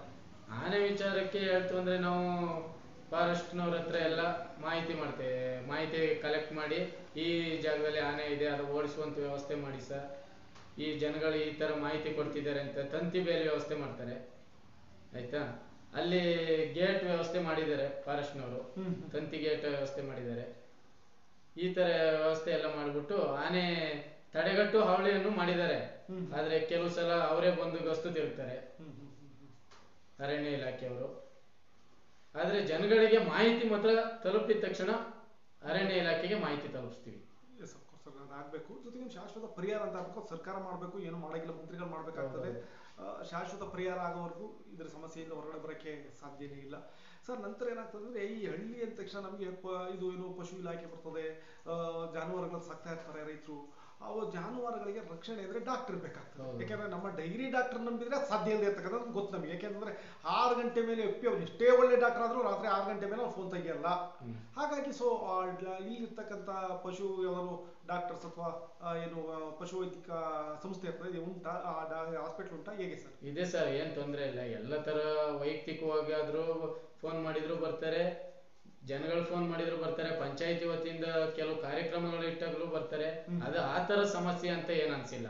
ಮನೆ ಮನೆಗೆ ಬಂದು ಭೇಟಿ ನೀಡಿ ಇಂಜೆಕ್ಷನ್ ಮಾಡುವಂತ ವ್ಯವಸ್ಥೆ ಎಲ್ಲ ಪ್ರತಿಯೊಂದನ್ನು ಮಾಡ್ತಾರೆ. ಅದ್ರಲ್ಲೇನು ಒಂದೆರಡು ಮಾತಿಲ್ಲ. ಡಾಕ್ಟರ್ ಡೈರಿ ಡಾಕ್ಟರ್ ಅವರು ಇಲ್ಲಿ ಡಾಕ್ಟರ್ ಇಲ್ಲಿಗೆ ಆಸ್ಪತ್ರೆ ಡಾಕ್ಟರ್ ಅಂದ್ರೆ ಡೀಲ್ ಅವ್ರಿದ್ರೆ 100% ರಾತ್ರಿ 10 ಗಂಟೆ ಬೇಕಾದ್ರೂ ಬರ್ತಾರೆ. ಡೈರಿ ಡಾಕ್ಟರ್ ಸಮಸ್ಯೆ ಅದು. ಡೈರಿ ಡಾಕ್ಟರ್ ಇರ್ತಾರೆ, ಹೋಗ್ಬೇಕು, ಯಾವ ಹಸುಗಳಿಗೆ ಫೋನ್ ಮಾಡಿದ್ರೆ ಇರ್ತದೆ. ನೀವು ಅವ್ರು 6 ಗಂಟೆ ಮೇಲೆ ಹಸು ಕರುವಾಗಲೇ ಸತ್ತೋದ್ರು ಬರಲ್ಲ. ಇದು ಸಮಸ್ಯೆ. ನಮ್ಮಲ್ಲಿ ಸಮಸ್ಯೆ ಅಂದ್ರೆ ಏನ್ ಗೊತ್ತಾ ಸರ್, ಇಲ್ಲಿ ಬೀದಿ ನಾಯಿ ಹಾವಳಿ ಜಾಸ್ತಿ. ಆದ್ರೆ ನಮ್ಮಲ್ಲಿ ಏನು ಅಂದ್ರೆ ಅದನ್ನ ನಾವು ಹಿಡಿಯುವಂತ ವ್ಯವಸ್ಥೆ ನಮ್ಮ ಪಂಚಾಯತಿಗೆ ಇಲ್ಲ. ಪ್ರಾಣಿ ದಯಾ ಸಂಘದವ್ರು ಬರ್ತಾರೆ, ಹೊರಗಡೆ ಹಾಸನ ಜಿಲ್ಲೆಯವರು ಕೆಲಸಕ್ಕೆ ಬರುವವರು ನಾಯಿಗಳನ್ನ ತಂದು ಬಿಡ್ತಾರೆ ಅಂತ ನ್ಯೂಸ್. ಹೊರ ಜಿಲ್ಲೆಯಿಂದ ತಂದು ನಮ್ಮ ಪಂಚಾಯತಿ ವ್ಯಾಪ್ತಿಯೊಳಗೆ ಬಿಡ್ತಾರೆ ಅಂತ. ಅದ್ರ ಬಗ್ಗೆ ಮಾಹಿತಿ ಇನ್ನೂ ಕರೆಕ್ಟ್ ಆಗಿ ಸಿಕ್ಕಿಲ್ಲ. ಅದಕ್ಕೆ ಸೂಕ್ತ ಕ್ರಮ ಕೈಗೊಳ್ಳೋ ವ್ಯವಸ್ಥೆನೂ ಮಾಡೋ ಅಂತ ಇದ್ವಿ. ಖಂಡಿತ ಸರ್. ಯಾಕೆಂತಂದ್ರೆ ಬೀದಿ ನಾಯಿ ಅವಳಿಗೆ ತುಂಬಾನೇ ಕಷ್ಟ. ಎಲ್ಲರೂ ನನಗೆ ಆ ಪ್ರಾಣಿಯನ್ನು ಕೊಲ್ಲಬೇಕು ಅಥವಾ ಹಿಂಸೆ ಕೊಡ್ಬೇಕು ಅನ್ನೋ ನನ್ನ ಉದ್ದೇಶ ಅಲ್ಲ. ನಮ್ಮ ಹೇಗೆ ಅಂದ್ರೆ ಒಂದು ಮಗು ಹೋಗ್ತಾ ಇರ್ತದೆ, ಆ ಮಗುವನ್ನ ಕಚ್ಚಿ ಅಥವಾ ಹಿಂಸೆ ಕೊಟ್ರೆ ಏನು ಮಾಡ್ಲಿಕ್ಕಾಗಲ್ಲ. ಹಾಗಾಗಿ ಅದಕ್ಕೊಂದು ತಡೆಗಟ್ಟುವಂತ ವ್ಯವಸ್ಥೆ ಆಗ್ಬೇಕು. ಅದಕ್ಕೆ ಬೇರೆ ವ್ಯವಸ್ಥೆ ಏನ್ ಮಾಡ್ಬೋದು ಅದನ್ನ ಮಾಡ್ಬೇಕು. ಹಾಗಾಗಿ ಅದನ್ನ ಗ್ರಾಮ ಪಂಚಾಯತ್ ಹೆಚ್ಚು ಕೇರ್ ತಗೋಬೇಕಾಗ್ತದೆ. ಯಾಕಂದ್ರೆ ಮಗು ಕಚ್ಚಿ ಅಥವಾ ಏನೋ ಆಗಿ ಸತ್ತ ನಂತರ ಅದ್ರ ಬಗ್ಗೆ ಯೋಚನೆ ಮಾಡ್ತಿದ್ದ ಮೊದಲೇ ಯೋಚನೆ ಮಾಡೋದು ಸೊ ಬೆಟರ್ ಸರ್. ನಂತರ ಇನ್ನೊಂದೇನಂತಂದ್ರೆ ನಿಮ್ಮ ವ್ಯಾಪ್ತಿಯೊಳಗಡೆ ಆಗಿರ್ತಕ್ಕಂಥ ನಿಮ್ಮ ಕೆಲಸಗಳು, ನೀವು ಮಾಡಿರ್ತಕ್ಕಂಥ ಕೆಲಸಗಳು ನಿಮ್ಮ ಕಾರ್ಯಕ್ಷೇತ್ರದಲ್ಲಿ ಮಾತ್ರ, ನಿಮ್ಮ ಇಡೀ ಪಂಚಾಯತಿ ಅಲ್ಲ, ನಿಮ್ಮ ಕಾನ್ಸ್ಟಿಟ್ಯೂನ್ಸಿ ಒಳಗಡೆ ಆಗಿರ್ತಕ್ಕಂಥ ಕೆಲಸಗಳ ಬಗ್ಗೆ ಮಾತನಾಡಿದ್ರೆ ಏನೆಲ್ಲ ಕೆಲಸ ಮಾಡಿದ್ರಿ 20 ರಿಂದ 24 ಸ್ಟಾರ್ಟಿಂಗ್ ವರೆಗೆ? ಕಾಂಕ್ರೀಟ್ ರಸ್ತೆಗಳು ಮಾಡಿದ್ವಿ, ಒಂದು 3 ಲಕ್ಷ ರೂಪಾಯಿ ರಸ್ತೆ ಮಾಡಿದ್ವಿ. ಹಾಗೂ ಚರಂಡಿ ಮಾಡಿದ್ವಿ, ಒಂದು 6 ಲಕ್ಷ ರೂಪಾಯಿ ಚರಂಡಿ ಮಾಡಿದ್ವಿ. ಮತ್ತೆ ಅಂಗನವಾಡಿಗಳಿಗೆ ಸಿಂಟ್ಯಾಕ್ಸ್ ಅಳವಡಿಕೆ ಮಾಡಿದ್ವಿ. ಆಯ್ತಾ. ಇನ್ನ ಕೆಲವು ದೇವಸ್ಥಾನಗಳಿಗೆ ಕುಡಿಯುವ ನೀರಿನ ವ್ಯವಸ್ಥೆ ಮಾಡಿದ್ವಿ.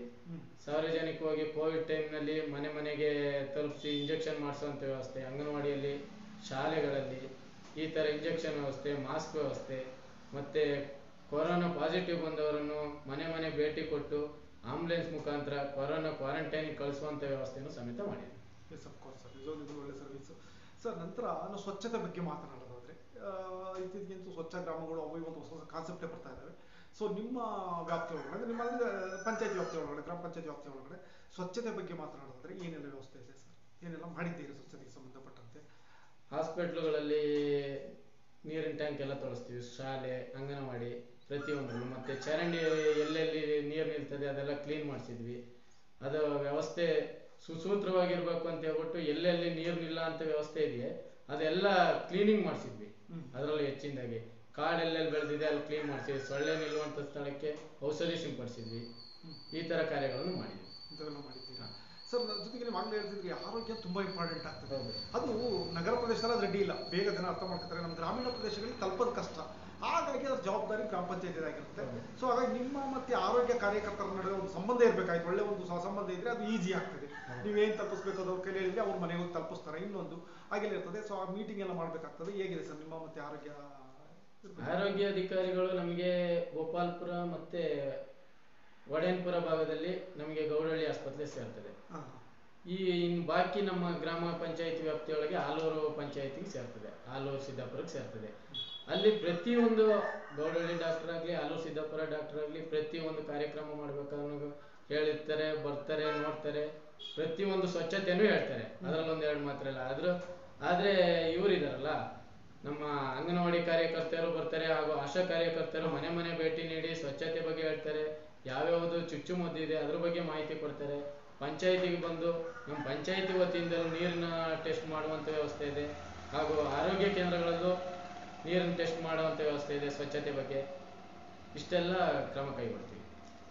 ಸರ್, ನೀರಿನ ವ್ಯವಸ್ಥೆ ಬಗ್ಗೆ ನಾವು ಮಾತನಾಡ್ತಾ ಹೋಗೋದಾದ್ರೆ ಜಸ್ಟ್ ಕುಡಿಯೋ ನೀರಿನ ವ್ಯವಸ್ಥೆ ಬಗ್ಗೆ ಮಾತನಾಡೋದಾದ್ರೆ ಎಷ್ಟು ಬೋರ್ ಇದೆಯಾ ಅಥವಾ ಏನಾದರೂ ಒಳೆ ನೀರ, ಯಾವ ನೀರು ನಾವು ಕೊಡ್ತಾ ಇದ್ದೀವಿ? ನಮ್ಮಲ್ಲಿ ಆಲ್ಮೋಸ್ಟ್ ಪ್ರತಿ ಒಂದು ಗ್ರಾಮದಲ್ಲೂ 1 ರಿಂದ 2 ಬೋರ್ವೆಲ್ ಇದೆ. ಪ್ರತಿ ಗ್ರಾಮದಲ್ಲೂ ನಾವು ಬೋರ್ವೆಲ್ ವ್ಯವಸ್ಥೆಯಿಂದಲೇ ಕೊಡ್ತಾ ಇರೋದು, ನಾವು ಹೊಳೆಯಿಂದ ಯಾವುದು ಕೊಡ್ತಾ ಇಲ್ಲ. ನಮ್ದು ಎಲ್ಲ ಕುಡಿಯುವಂತ ನೀರೇ, ಶುದ್ಧವಾದ ನೀರೇ, ಎಲ್ಲ ಈ ಇಲಾಖೆಯಿಂದ ಟೆಸ್ಟ್ ಮಾಡಿಸಿ ಕುಡಿಯುವಂತ ನೀರೇ ಇರೋದು. ಮೃದು ವಾಟರ್ ಇದೆ, ಏನಿಲ್ಲ, ಯೂಸ್ ಮಾಡಬಹುದು. ಅಲ್ಲ, ನಮ್ಮ ಕೆರೆ ಭಾಗದಲ್ಲಿ ಹಾರ್ಡ್ ವಾಟರ್ ಬರೋದು ಕಷ್ಟ, ಹುಡುಕ್ಬೇಕು ಸರ್. ನಂತರ ಅಂತರ್ಜಲದ ಬಗ್ಗೆ ಮಾತನಾಡೋದಾದ್ರೆ ಮೊದಲೆಲ್ಲ ನೋಡಿ, ಕೂರ್ಗ್ ಅಂದ್ರೆ 200-300 ಅಡಿಗೆ ನೀರು ಸಿಗ್ತಾ ಇತ್ತು. ಅಷ್ಟರಲ್ಲಿ ಇಲ್ಲಿ ಹಾಸನಿಂದ ಹಿಡಿದು ಚಿಕ್ಕಮಗಳೂರನ್ನೇ ಹೇಳ್ಕೊಬೋದಿತ್ತು ನಾವು. ಶಿವಮೊಗ್ಗ, ಚಿಕ್ಕಮಗಳೂರು, ಹಾಸನ ಮತ್ತೆ ಕೊಡಗು, ಇಷ್ಟು ಜಿಲ್ಲೆಗಳಲ್ಲೂ ಕೂಡ 300 ಅಡಿ ಒಳಗೆ ನೀರು ಸಿಗ್ತಾ ಇತ್ತು. ಇವತ್ತು ನನ್ನ ಅನಿಸಿಕೆ 900-1000 ಅಡಿಗೆ ಹೋಗಿದೆ ಅಂದ್ಕೊಂಡಿದ್ದೆ ನಾನೀಗ. ಯಾರು ಕೇಳಿದ್ರು ಎಷ್ಟು 1000 ಅಡಿ ಆಯ್ತು, 900 ಅಡಿ ಆಯ್ತು, ನೀರು ಸಿಗ್ಲಿಲ್ಲ ಅಂತ. ಅಂತರ್ಜಲದ ಸಮಸ್ಯೆ ಇದೆ. ಸೊ ಗ್ರಾಮ ಪಂಚಾಯತಿ ಆದ್ಯ ಕರ್ತವ್ಯಗಳಲ್ಲೊಂದು ನನಗೆ ತಿಳಿದಾಗೆ ಅಂದ್ರೆ ರೈನ್ ಹಾರ್ವೆಸ್ಟ್, ಮಳೆ ಕೊಯ್ಲು ಒಂದು ಕರ್ತವ್ಯ ಅಂತ ನಾನು ತಿಳ್ಕೊಂಡಿದ್ದೇನೆ. ಸೊ ಅದ್ರ ಬಗ್ಗೆ ನಾವು ಮಾತನಾಡೋದಾದ್ರೆ ನಿಮ್ಮ ಸರ್ವಿಸ್ ಹೇಗಿದೆ? ನಮ್ಮಲ್ಲಿ ಬಚ್ಚಲು ಗುಂಡಿ, ಇಂಗು ಗುಂಡಿ ಅಂತ ಹೇಳ್ಬಿಟ್ಟು 200 ರಿಂದ 250 ಬಚ್ಚಲು ಗುಂಡಿ ಮಾಡಿಸಿದ್ವಿ ನಮ್ಮ ಪಂಚಾಯತಿ ವ್ಯಾಪ್ತಿಯಲ್ಲಿ. ಅಂದ್ರೆ ನೀರು ಅಲ್ಲೇ ಇಂಗ್ಬೇಕು, ಅಂತರ್ಜಲ ಹೆಚ್ಚಾಗ್ಬೇಕು. ಆ ತರ ಕೆಲವು ಮಾಡುವಂತವರಿಗೆ ಕೃಷಿ ಹೊಂಡಗಳು, ಮಳೆ ಕೊಯ್ಲು, ಶಾಲೆಗಳಲ್ಲೆಲ್ಲ ಮಳೆ ಕೊಯ್ಲು ಇದೆ, ಅದೆಲ್ಲ ಹಾಳಾಗ್ದಂಗೆ ನೋಡ್ಕೊಳ್ಳೋ ಅಂತ ವ್ಯವಸ್ಥೆಯನ್ನು ಮಾಡ್ತಾ ಇದ್ದೀವಿ. ಸರ್, ನಂತರ ಫಿಶರಿಂಗ್, ಮೀನುಗಾರಿಕೆ ಮಾಡೋರ್ಗೆ ಏನಾದ್ರು ಯೋಜನೆ ಇದೆಯಾ ನಿಮ್ಮಲ್ಲಿ? ಗ್ರಾಮ ಪಂಚಾಯತಿ ವ್ಯಾಪ್ತಿಗೆ ಬಂದ್ರೆ ಅವರಿಗೆ ತರಬೇತಿ ಇರ್ಬೋದು, ಮೀನುಮರಿ ಪುಸ್ತಕ ಇಂಥದ್ದು ಬಂದು ಕೆಲಕ್ಕೆ ನಿಮ್ಮ ಸಹಾಯವನ್ನು ತಗೋಬಹುದಾ, ಹೇಗೆ ಸರ್? ಸರ್, ನಮ್ಮಲ್ಲಿ ಪ್ರತಿ ಮೀನುಗಾರಿಕೆ ಇಲಾಖೆಯಿಂದ ಯಾವುದೇ ಒಂದು ಅನುದಾನ ಬಂದ್ರೂ ಪಂಚಾಯತಿಗೆ ಬಂದು ಇಲ್ಲಿಂದ ಬರ್ಸ್ಕೊಂಡು NOCನ ಈಗ ಕೆಲವು RTC ಕೊಟ್ಟು ಮಾಹಿತಿ ಪಕ್ಕ ನಾವು ಕೊಡ್ತೀವಿ. ಸಾರ್ವಜನಿಕರು ಹೋಗಿ ಮೀನುಗಾರಿಕೆ ಇಲಾಖೆಗೆ ಹೋಗಿ ತರ್ತಾರೆ. ನಾವು ಆದಾಯ ಹೆಚ್ಚು ಮಾಡ್ಲಿಕ್ಕಾಗಿ ನಮ್ಮ ಪಂಚಾಯತಿ ವ್ಯಾಪ್ತಿಯೊಳಗಿರೋ ಕೆಲವು ಕೆರೆಗಳನ್ನು ಹರಾಜು ಮಾಡಿ ಹರಾಜುನು ಮಾಡ್ತೀವಿ.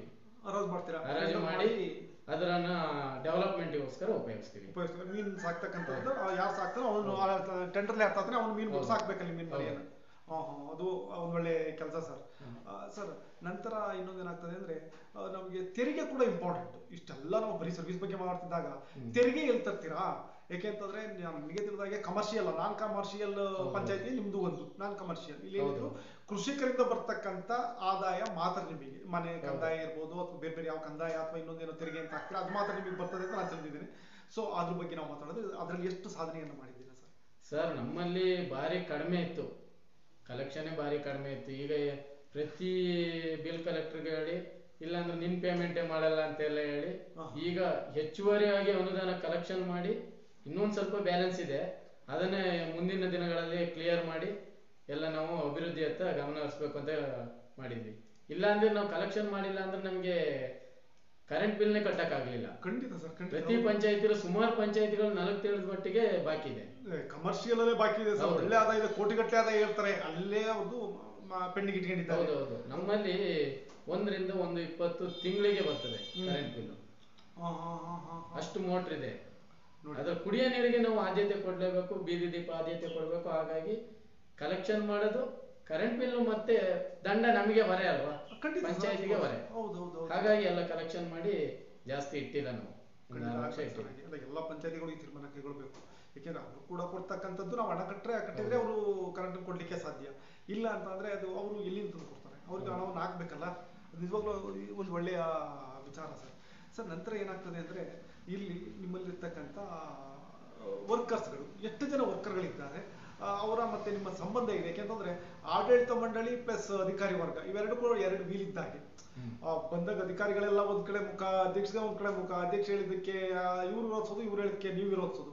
ಹಿಂಗಾದಂತ ಸಂದರ್ಭದಲ್ಲಿ ಏನಾಗ್ತದೆ ಅಂದ್ರೆ ಆ ಪಂಚಾಯತಿಲಿ ಕೆಲಸ ಆಗಲ್ಲ, ಎಲ್ಲ ಬಂದಂತ ಅನ್ನೋದನ್ನ ಹಾಗೆ ಪೆಂಡಿಂಗ್ ಇರುತ್ತೆ. ಯಾಕೆಂದ್ರೆ ನೀವೆಲ್ಲ ರೆಡಿ ಮಾಡ್ತಾರೆ, ಅವ್ರು ಸೈನ್ ಹಾಕಲ್ಲ, ಅವ್ರು ಸೈನ್ ಹಾಕಿ ನಾನು ಸೈನ್ ಹಾಕಲ್ಲ ಅಂತೀರ ನೀವು. ಒಬ್ರು ಸೈನ್ ಹಾಕಿ ಒಬ್ರು ಸೈನ್ ಹಾಕಲ್ಲ, ಹಾಗಾಗಿ ಪೆಂಡಿಂಗ್ ಉಳ್ಕೊತವೆ, ಅದೆಲ್ಲ ಬ್ಯಾಕ್ ಆಗ್ತಾ ಹೋಗ್ತದೆ. ಸೊ ನಿಮ್ಮ ಸಂಬಂಧಗಳ ಬಗ್ಗೆ ನಾವು ಮಾತಾಡೋಣ ಸರ್. ನಮ್ಮಲ್ಲಿ 13 ಜನ ಬೋರ್ಡಲ್ ಮೆಂಬರ್ ಉಂಟು.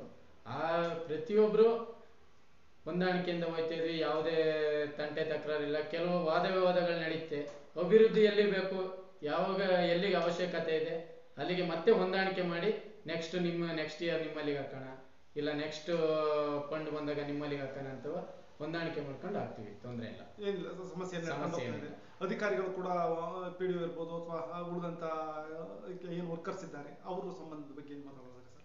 ಏನ್ ತೊಂದರೆ ಇಲ್ಲ ಸರ್. ನಮ್ಮಲ್ಲಿ ಹೆಂಗೆ ಅಂದ್ರೆ ನಾವು ಕೆಲವು ಟೆಂಪ್ರರಿ ವಾಟರ್ ಮ್ಯಾನ್ಗಳಿದ್ದಾರೆ, ಅವ್ರಿಗೀಗ ಇಷ್ಟು ಗಂಟೆಯಿಂದ ಇಷ್ಟು ಗಂಟೆ ಒಳಗೆ ನೀರು ಬಿಡ್ಬೇಕು, ನೀರಿನ ಸಮಸ್ಯೆ ಬರಬಾರ್ದು ಈ ತರ ಹೇಳ್ತೀವಿ. ಇನ್ನ ಪರ್ಮನೆಂಟ್ ಇದ್ದವ್ರನ್ನ ಬಿಲ್ ಕಲೆಕ್ಷನ್ ಮಾಡಕ್ಕೆ ವಾಟರ್ ಬಿಲ್ ಕಲೆಕ್ಟರ್ ಜೊತೆಗೆ ಕಳಿಸ್ತೀವಿ, ಅದೇನು ತೊಂದರೆ ಇಲ್ಲ. ಇನ್ನ ಹೆಚ್ಚಿನದಾಗಿ ನಮ್ಮ ಪಂಚಾಯತಿಗೆ ಟೆಂಪ್ರವರಿ ವಾಟರ್ ಮ್ಯಾನ್ಗಳು ಡೈಲಿ ಬರೋದಿಲ್ಲ. ಅವ್ರು ಬರ್ತಾರೆ, ಕೆಲಸ ಇದ್ದಾಗ ನೀರು ಹೋಗ್ತಾರೆ ಅಷ್ಟೇ. ಅವ್ರು ಏನು ಅಂದ್ರೆ ಸಮಸ್ಯೆ ಕುಡಿಯೋ ನೀರಿನ ತೊಂದರೆ ಆಗದಂಗೆ ನೋಡ್ಕೊಳ್ತಾರೆ ಅಷ್ಟೇ. ಬೇಕಾಗಿರ್ತಕ್ಕಂಥದ್ದು ಪಂಚಾಯತಿ ವ್ಯಾಪ್ತಿಯಿಂದಾಗ ಬೇಕಾಗಿರ್ತಕ್ಕಂಥದ್ದೇ ಅದು. ಸರ್, ಈಗ ಟೋಟಲ್ ನಿಮ್ಮಲ್ಲಿ ಇದು ಬಂದಿರತಕ್ಕಂಥ ಅನುದಾನ ಮತ್ತೆ ನಿಮ್ಮ ಏನೇನು ಕೆಲಸಗಳು ಆಗುತ್ತೆ, ಒಬ್ಬ ರೈತ ನಿಮ್ಮ ಪಂಚಾಯತಿ ಒಳಗಡೆ ಎಷ್ಟು ಧೈರ್ಯವಾಗಿ ಬರ್ಬೋದು, ಇಂಥ ಕೆಲಸ ತಂದು ಆಗ್ತದಪ್ಪ ಅಂತ ಹೇಳೋದಾದ್ರೆ ಸರ್? ಸರ್, ನಮ್ಮಲ್ಲಿ ಈಗ ಅನುದಾನಗಳು ಬಂದ್ರೆ ವೈಯಕ್ತಿಕ ಕೆಲಸಗಳು, ಹೂಳು ತೆಗೆಯೋದು, ಅಡಿಕೆ ಗಿಡ ನಡುವುದು, ಬಾಳೆ ನಡುವುದು, ಈ ತರ ವೈಯಕ್ತಿಕ ಕೆಲಸಗಳು ನಾವು ಯಾವುದನ್ನು ಇಡೋದಿಲ್ಲ, ಎಲ್ಲಾನು ಮಾಡಿ ಕಳಿಸ್ತೀವಿ ಪ್ರತಿಯೊಬ್ರು ಅದರಲ್ಲಿ. ಆದ್ರೆ ಕೆಲವು ಚರಂಡಿ ರಸ್ತೆ ಅಂತ ಬಂದಾಗ, ಕಾಂಕ್ರೀಟ್ ಚರಂಡಿ, ಕಾಂಕ್ರೀಟ್ ರಸ್ತೆ, ಈ ಜಲ್ಲಿ ರಸ್ತೆ ಅಂತ ಬಂದಾಗ ನಮಗೆ ಮೆಟೀರಿಯಲ್ ಅಲ್ಲಿ ಅಡ್ಡಿ ಮಾಡ್ತಾರೆ.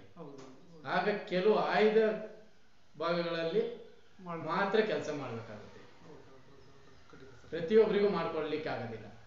ರೈತರು ಅಂತ ಬಂದಾಗ್ಲೂ ಎಲ್ಲಿ ಅವಶ್ಯಕತೆ ಇದೆ, ಈಗ ಸಮೂಹದವರಿಗೆ ಅವಶ್ಯಕತೆ ಇದ್ರೆ ಅದನ್ನು ಮೊದಲನೇ ಆದ್ಯತೆಯಲ್ಲಿ ಮಾಡ್ತೀವಿ, ಒಬ್ಬನಿಗೆ ಇಬ್ಬರಿಗೆ ಅವಶ್ಯಕತೆ ಇದ್ರೆ ಅದ ನೆಕ್ಸ್ಟ್ ಟರ್ಮ್ ಅಲ್ಲಿ ಮಾಡ್ತೀವಿ. ಅಲ್ಲ, ಖಂಡಿತ ಸರ್. ಯಾಕಂದ್ರೆ ಒಬ್ಬರಿಗೋಸ್ಕರ ಒಂದು ಅನುದಾನವನ್ನು ಕೊಡ್ಲಿಕ್ಕಾಗಲ್ಲ. ರಸ್ತೆ ಅಂತ ಬಂದಾಗ ಸಾರ್ವಜನಿಕ ಉಪಯೋಗ ಆಗ್ಬೇಕು. ಒಂದು ಅಟ್ಲೀಸ್ಟ್ ಒಂದು 10 ಮನೆ ಆದ್ರೂ ತಿರ್ಗಾಡಂಗಿರ್ಬೇಕು. ಒಂದು ಮನೆಗೋಸ್ಕರ ಒಂದು ರಸ್ತೆ ಮಾಡೋದು ತುಂಬಾ ಕಷ್ಟದ ವಿಚಾರ. ಸರ್, ನಂತರ ಇನ್ನೊಂದೇನಂತಂದ್ರೆ, ನಮ್ಮ ರೈತರು ಮರವನ್ನು ನೆಡ್ತಾರೆ, ಆದ್ರೆ ಮರವನ್ನ ಕಡಿಯಕ್ಕೆ ಯಾರ್ದೋ ಪರ್ಮಿಷನ್ ಬೇಕಾಗ್ತದೆ. ಅದು ನಮ್ಮ ಮಲೆನಾಡು ಭಾಗಗಳಲ್ಲಿ ರಿಸರ್ವ್ ಫಾರೆಸ್ಟ್ ಇರೋ ಭಾಗಗಳಲ್ಲಿ ಸಮಸ್ಯೆ ಇದು. ಈಗ ಒಂದು ಮರ ಕಡಿಬೇಕು ಅಂದ್ರೆ ಒಂದು ಅರಣ್ಯ ಇಲಾಖೆಯಿಂದ ಲೆಟರ್ ತಗೋಬೇಕು, ಅಥವಾ ಮತ್ತೆ ನಿಮ್ಮ ಹತ್ರ ಬರಬೇಕು, ಗ್ರಾಮ ಪಂಚಾಯತಿಯಲ್ಲಿ ಇವ್ರದೇ ಅಪ್ಪ ಅಂತ ಹೇಳ್ಬೇಕು, ಇವೆಲ್ಲವೂ ಇರ್ತದೆ.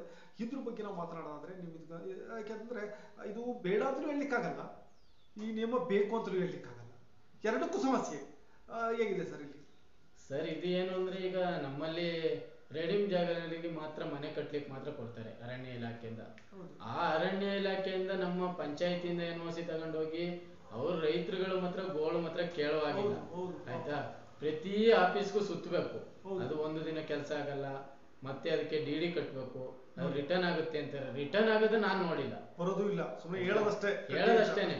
DD ಅರಣ್ಯ ಇಲಾಖೆ ಹೆಸರು ತೆಗಿಬೇಕು, ಅದು ನೀವು ಮರ ಕಳೆದ್ಮೇಲೆ 2 ಗಿಡ 3 ಗಿಡ ನಡ್ಬೇಕು, ಮತ್ತೆ ನಿಮ್ಗೆ ರಿಟರ್ನ್ ಮಾಡ್ತೀವಿ ಅಂತ ಹೇಳ್ತಾರೆ.